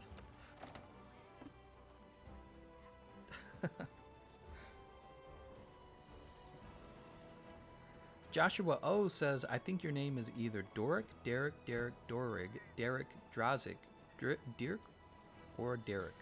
Wow, those are some great guesses. I wonder if it's any of those. I might accidentally reveal my name on that Pokemon card channel because I open up mail and they have my name on the mail, and sometimes I'm just kind of airheaded and I don't tilt the address correctly so you don't see it. So I'm actually worried that's going to eventually happen, and then everyone's going to know who I am anyways. So I've actually thought about that. Just don't send any SWAT teams over to me, honestly. Don't send send me Pokemon cards. I don't want SWAT teams. Steamed Lavasiat. Bloodbath the Diablos confirmed. What? I'm going to jump over to the Discord while we're waiting for this to start up. We're going to see if there's any news in the news channel. We have a news channel in the Discord. And we're going to jump to the present.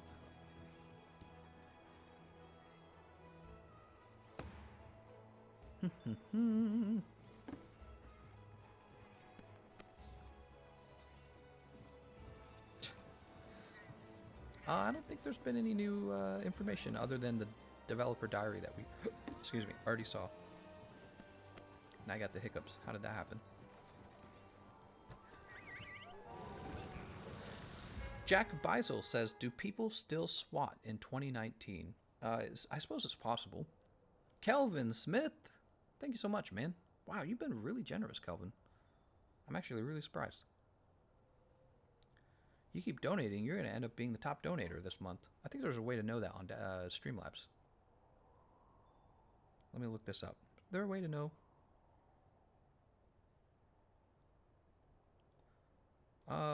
Okay. So let's see.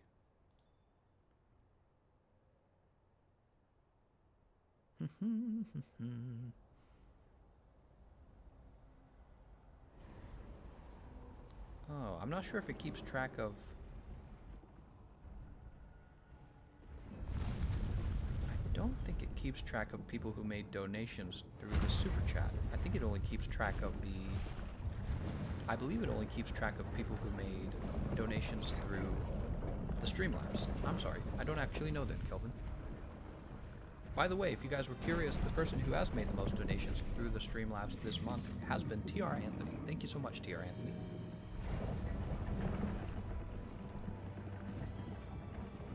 Oh gosh, a piece of dust just fell in my eye. There it is. Alright, let's get started.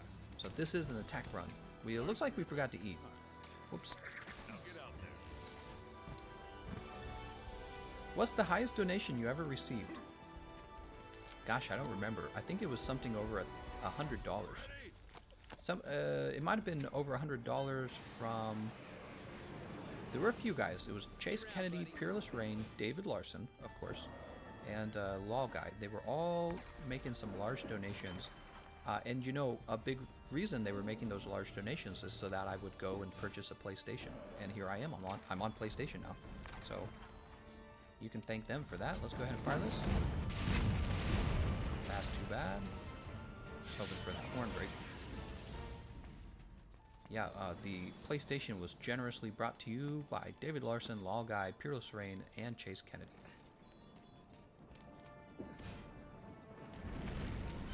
Oh, jeez. Holy moly. Why'd you do that, Blood?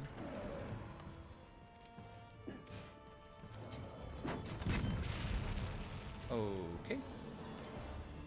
We can just remove Blood Fart from... Should we remove him? Nah, that would just be... Who cares? I don't even need the cannons, to be honest. I don't know why he's stirring trouble, though. Oops. Who cares? Let's go ahead and grab this Nitro Shroom. I'm ready. We'll grab this Nitro Shroom. I'm an unforgiving stream host. Nitro Shroom. Blue Mushroom. Have you ever played an old Star Wars games Republic Commando, and did you like it? It sounds familiar.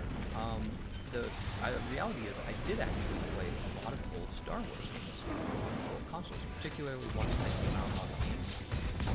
However, I do not remember the names of them, so honestly, I don't remember the names at all. So I don't know if I played the one you're specifically talking about. Oh, horn gold plating broken.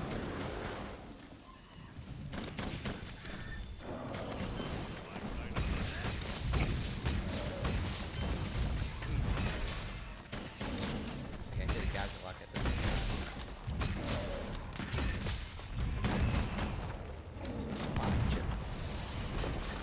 There we go, giant horns chipped.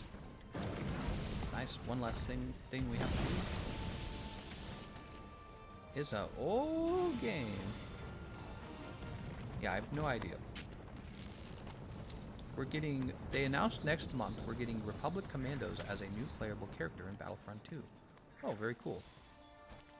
Republic Commandos, was that not the old game where you played as the clone soldiers? I feel like that was the game. See, I'm not sure. But it was kind of a first-person shooter, and you played as the Clone Wars guys. And you could actually command your little group around with like the D-pad or something.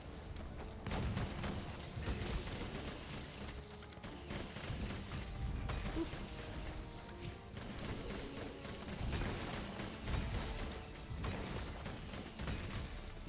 Alright, she's gonna go off.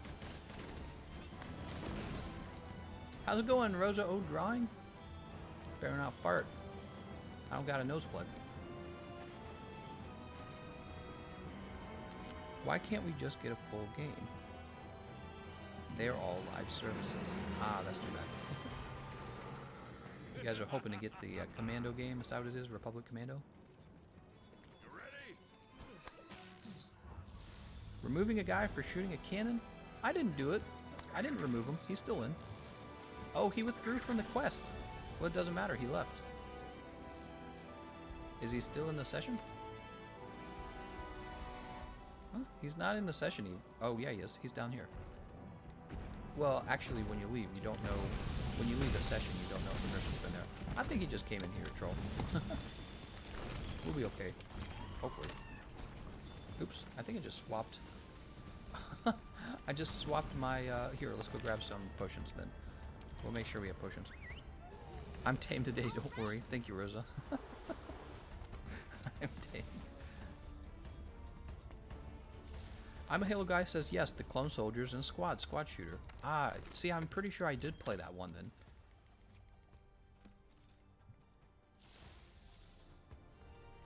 I'm trying to think. There was a Star Wars game my brothers and I really loved. Alpha Squadron, was that what it was called? You flew in the airplanes. The what were they called? TIE fighters, X-wings. Ooh, what were the space fighters, spaceships? What would they have been? I only know them by their. There we go. He has left the online session. Blood fart. What do you think about the new Water Elder Dragon? Oh, he looks really cool. I never played Knights of the Old Republic, by the way. Ooh, she looks like she's gonna shed. Is she gonna shed right here? No, she's gonna dig. Okay. 10 mega potions for 2 sleepers. I hit the wrong button.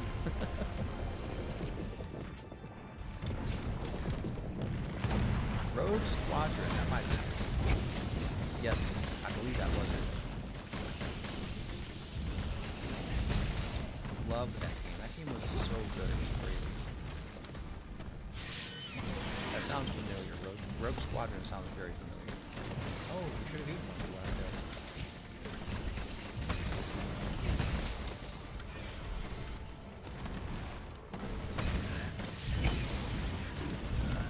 This is gonna hurt. This is gonna hurt. We're fine.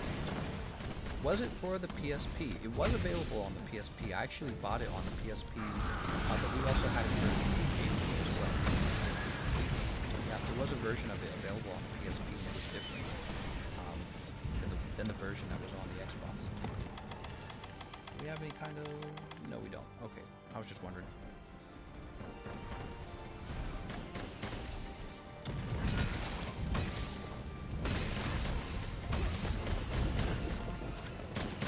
So glad I could catch another stream. I'm glad too. Thank you.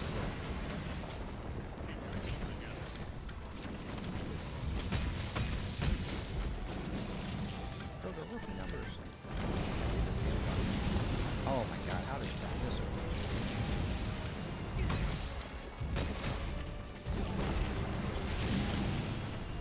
Okay, that part of the tail's broken. Got her arms left.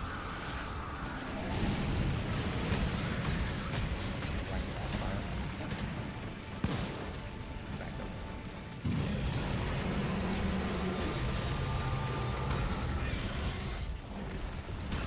Oh, she still hit me. This is dangerous.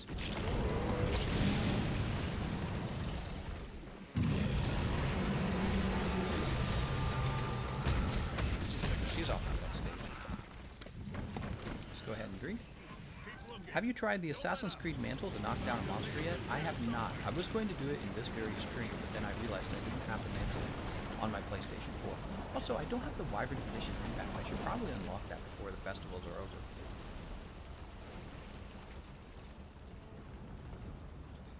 Game sounds a bit loud compared to the mic. Alright, thank you.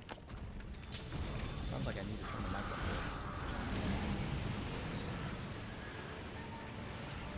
Come on, Kulve. Come on, Kulve Wolvie.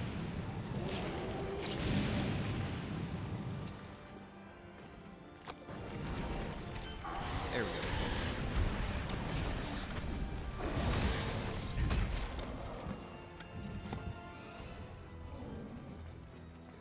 Wait, has that been broken or not? I can't tell. Oh, it has not. Shoot.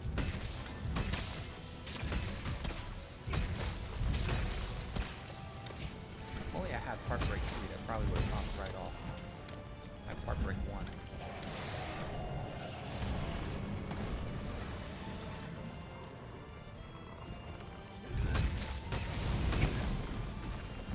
Did we break it? It looked like we broke it. Alright, well, we're going to bring her back to the office because she's still fighting. Oh, my wife's going. Turn around. I'm just kidding. Watch yourself!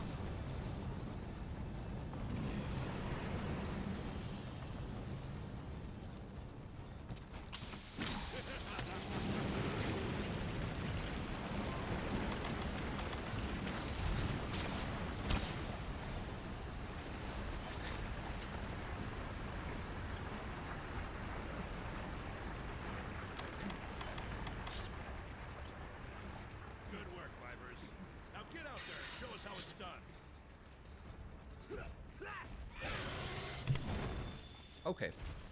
Time to get this clicker off. Right.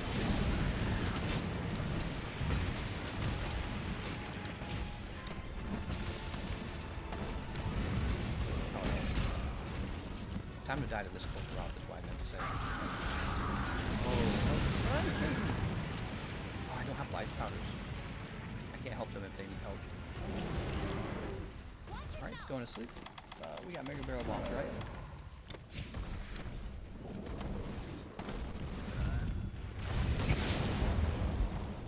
Very good.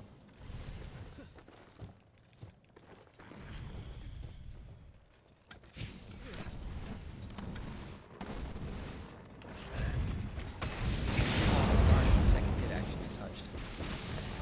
I did not think that was going to connect.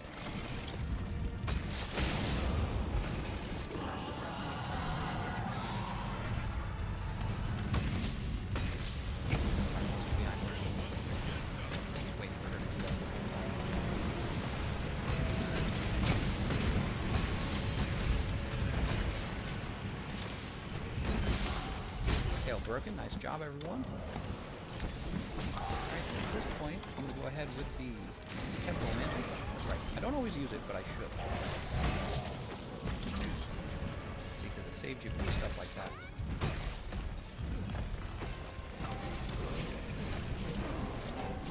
Good job. Okay, we'll just come over here and wait for Taroth to arrive. Oops.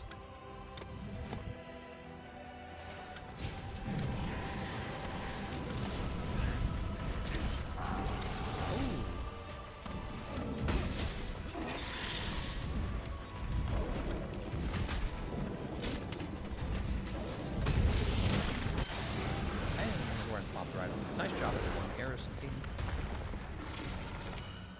Eric Young says, I can't hear you. Turn up the volume. Let's go ahead and turn that volume up. How's that sound? Let me know if it's louder.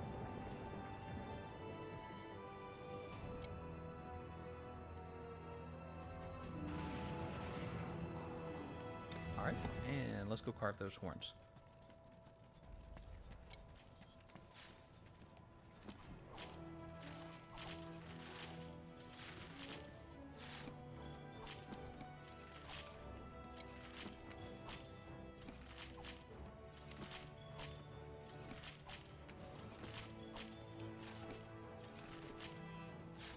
Very nice. Yeah, really not too bad. As long as everyone knows what they're doing. It's very easy, actually.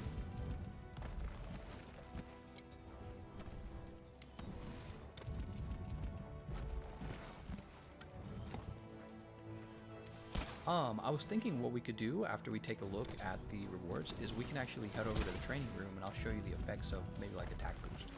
Although, I don't know... Just turn the game volume down. Still too loud. The game volume's already down. Here, we'll turn this down to 50, I suppose. Something might be wrong with the microphone. You guys want me to unplug and replug the microphone? Let me try that real fast. I'm going to unplug the microphone and replug it back in. Something might be going wrong with it.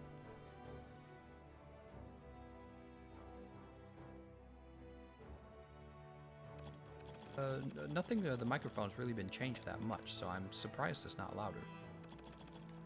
I suspect there might be something going wrong with it, though. Or maybe it's actually OBS. I didn't even consider that. I could reset OBS real fast. Let me try resetting OBS, okay? The screen's gonna go blank for a minute. Alright, and it should be back up now. Let me know if it's louder or if it still doesn't sound right. Let's go ahead and collect these rewards.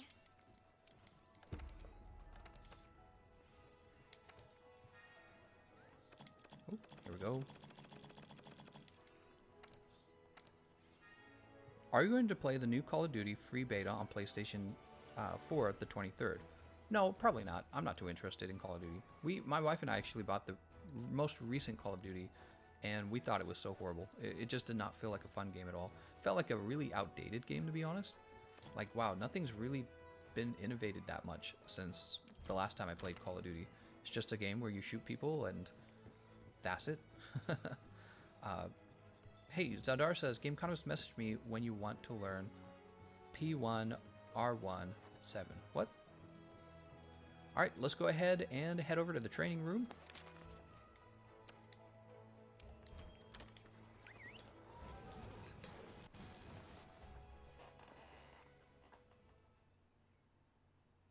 John Tider says, still a little low. The sound is good, but too low compared to the other streams. Huh, that's so strange. I'll try turning it up even louder. Oh, something's definitely not right. The volume's all the way up. So something's definitely not acting right. Alright, well, that's got me concerned, because when I do my next stream, it might explode and be really loud. Yeah, something's not right with the microphone. I have the volume maxed, which I never have it maxed. I always have the volume in the middle. So I don't exactly know what's going on here. So let's see. We have attack boost 1. We're going to go ahead and remove that. We can bring the... Let's try to get the... We want to get the affinity up to 100. So it's at 35 currently. Things are easier to calculate if you bring it up to 100. Tell me I got an expert jewel. Do I not have an expert jewel? Alright, no expert jewels. That's fine. We won't play with expert jewels. That might be my only mighty jewel too. How about crit boost? We do have a crit jewel. And the rest of the room can be used for attack boost. I should have at least a 2 attack boost. This would be easier to test on the Xbox. So right now we have attack boost 1 coming from a piece of the Draken set. 2, 3. And what we want to see is how much damage attack boost 1 is going to do. So we're going to look at the last hit. 1, 2, 3. 320. Alright. Also, sometimes the swings do slightly more or less. I don't know why that is. Something internal with the game, I'm sure. 320 again. So it was doing roughly 320 with 1 attack boost. And you would have this attack boost with this setup. What we're going to do is we're actually going to trade the legs off. And we're going to bring on the Draken legs. This gives us 2 more attack boost. And what people like to do is they like to grab attack boost 4 because of that extra 5% affinity. There we go. And now we're going to see how that changes the damage output of the build. So we've gone from attack boost 1, which is naturally on the other build, to attack boost 4. 2, 3. And now you've dealt 332 damage. So the biggest blow deals an extra 2 damage. 1, 2, 3. Yep, there it is again. 332 damage. So by adding 3 attack boost to the build, we've effectively made it so that you deal an extra 2 damage on your strongest attack. Just 2. 2 more damage. Look at that. Almost nothing. But what have you given up? You've given up the other armor set, the Lunastra armor set. So when we compare the 2 sets of legs, this is why I get so frustrated by people who are very elitist. So when you give up the other legs, notice Empress Crew's Alpha actually is more efficient. So you're able to fit your health boost 3, which is what you're aiming for anyways, between the 2 levels of health boost and the small decoration slot. This is roughly the efficiency of this other piece of armor, except this piece of armor can fit instead a medium decoration if you want that. But look, you're also taking on 2 levels of wide range. So anytime you're in a multiplayer situation, if you were to eat, let's say, a might seed, what you're going to find interesting is even with 1 level of wide range or 2 levels, your might seed activates on your teammates. So watch my Palico when I eat this might seed. Oh, actually it didn't affect him. Huh, maybe it has to be on 3. I thought I tested that earlier. Well, this is good that I'm testing it right now. Let's grab That's so weird. Oh, you know what could have happened? Somebody else who actually did have wide range 5 might have been eating at the same time, and they might have actually given it. I want to see what level of friendship you have to have. It affects your Palico, does it not?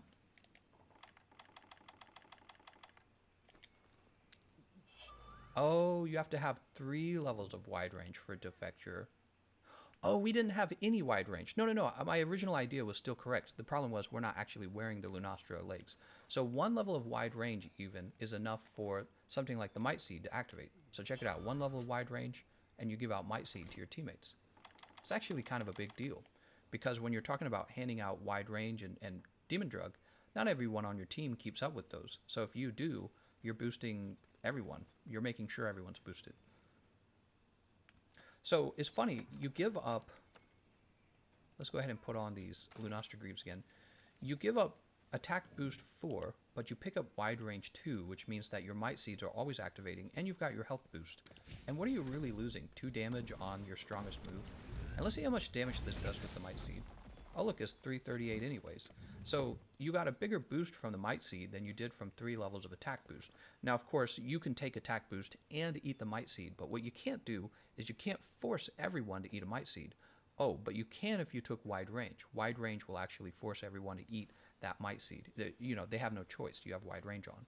So it turned out, from my experiences of playing this game literally every day, sometimes 8 hours a day, it turned out that wide range is actually one of the strongest skills in the game that no one talks about, just because you're able to force people to take something like might seed and might pill and mega demon drug.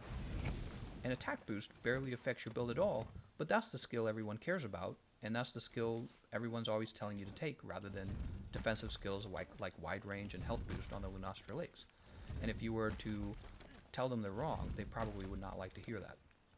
And they're right in the case of speedrunning. In the case of speedrunning, you would take that attack boost, but the vast majority of people are not speedrunning.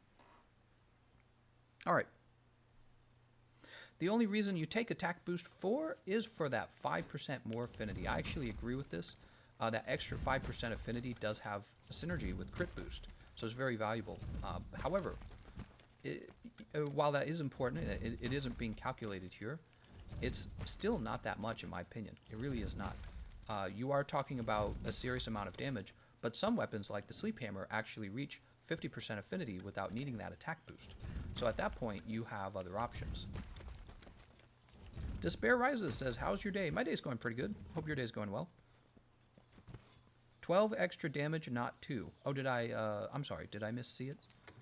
Was it? Oh, it was 332. I apologize. I must have seen it wrong. It's 12. I apologize for misreading it. Yeah, I'm sorry. But yes, even in that case, 12 on your strongest move is really not that much, because that's the move that has the most motion value. So if we were to set that up again, here, let's, one moment. Attack boost is still at 2. Let's take this off real fast. I apologize, you're right. I saw 332 and thought of it as 320.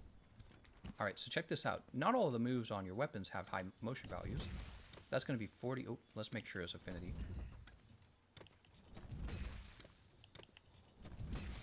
There we go, 68. And then when you test it with the attack boost, it probably won't have the same impact that it does on the charged brutal upswing. So let's go ahead and grab that. Draken Greaves again. So we're comparing 68 to... Since not your...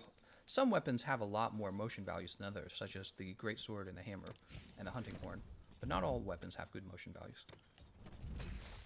70. So that one actually is 2. So 68 to 70. Yeah, there you go.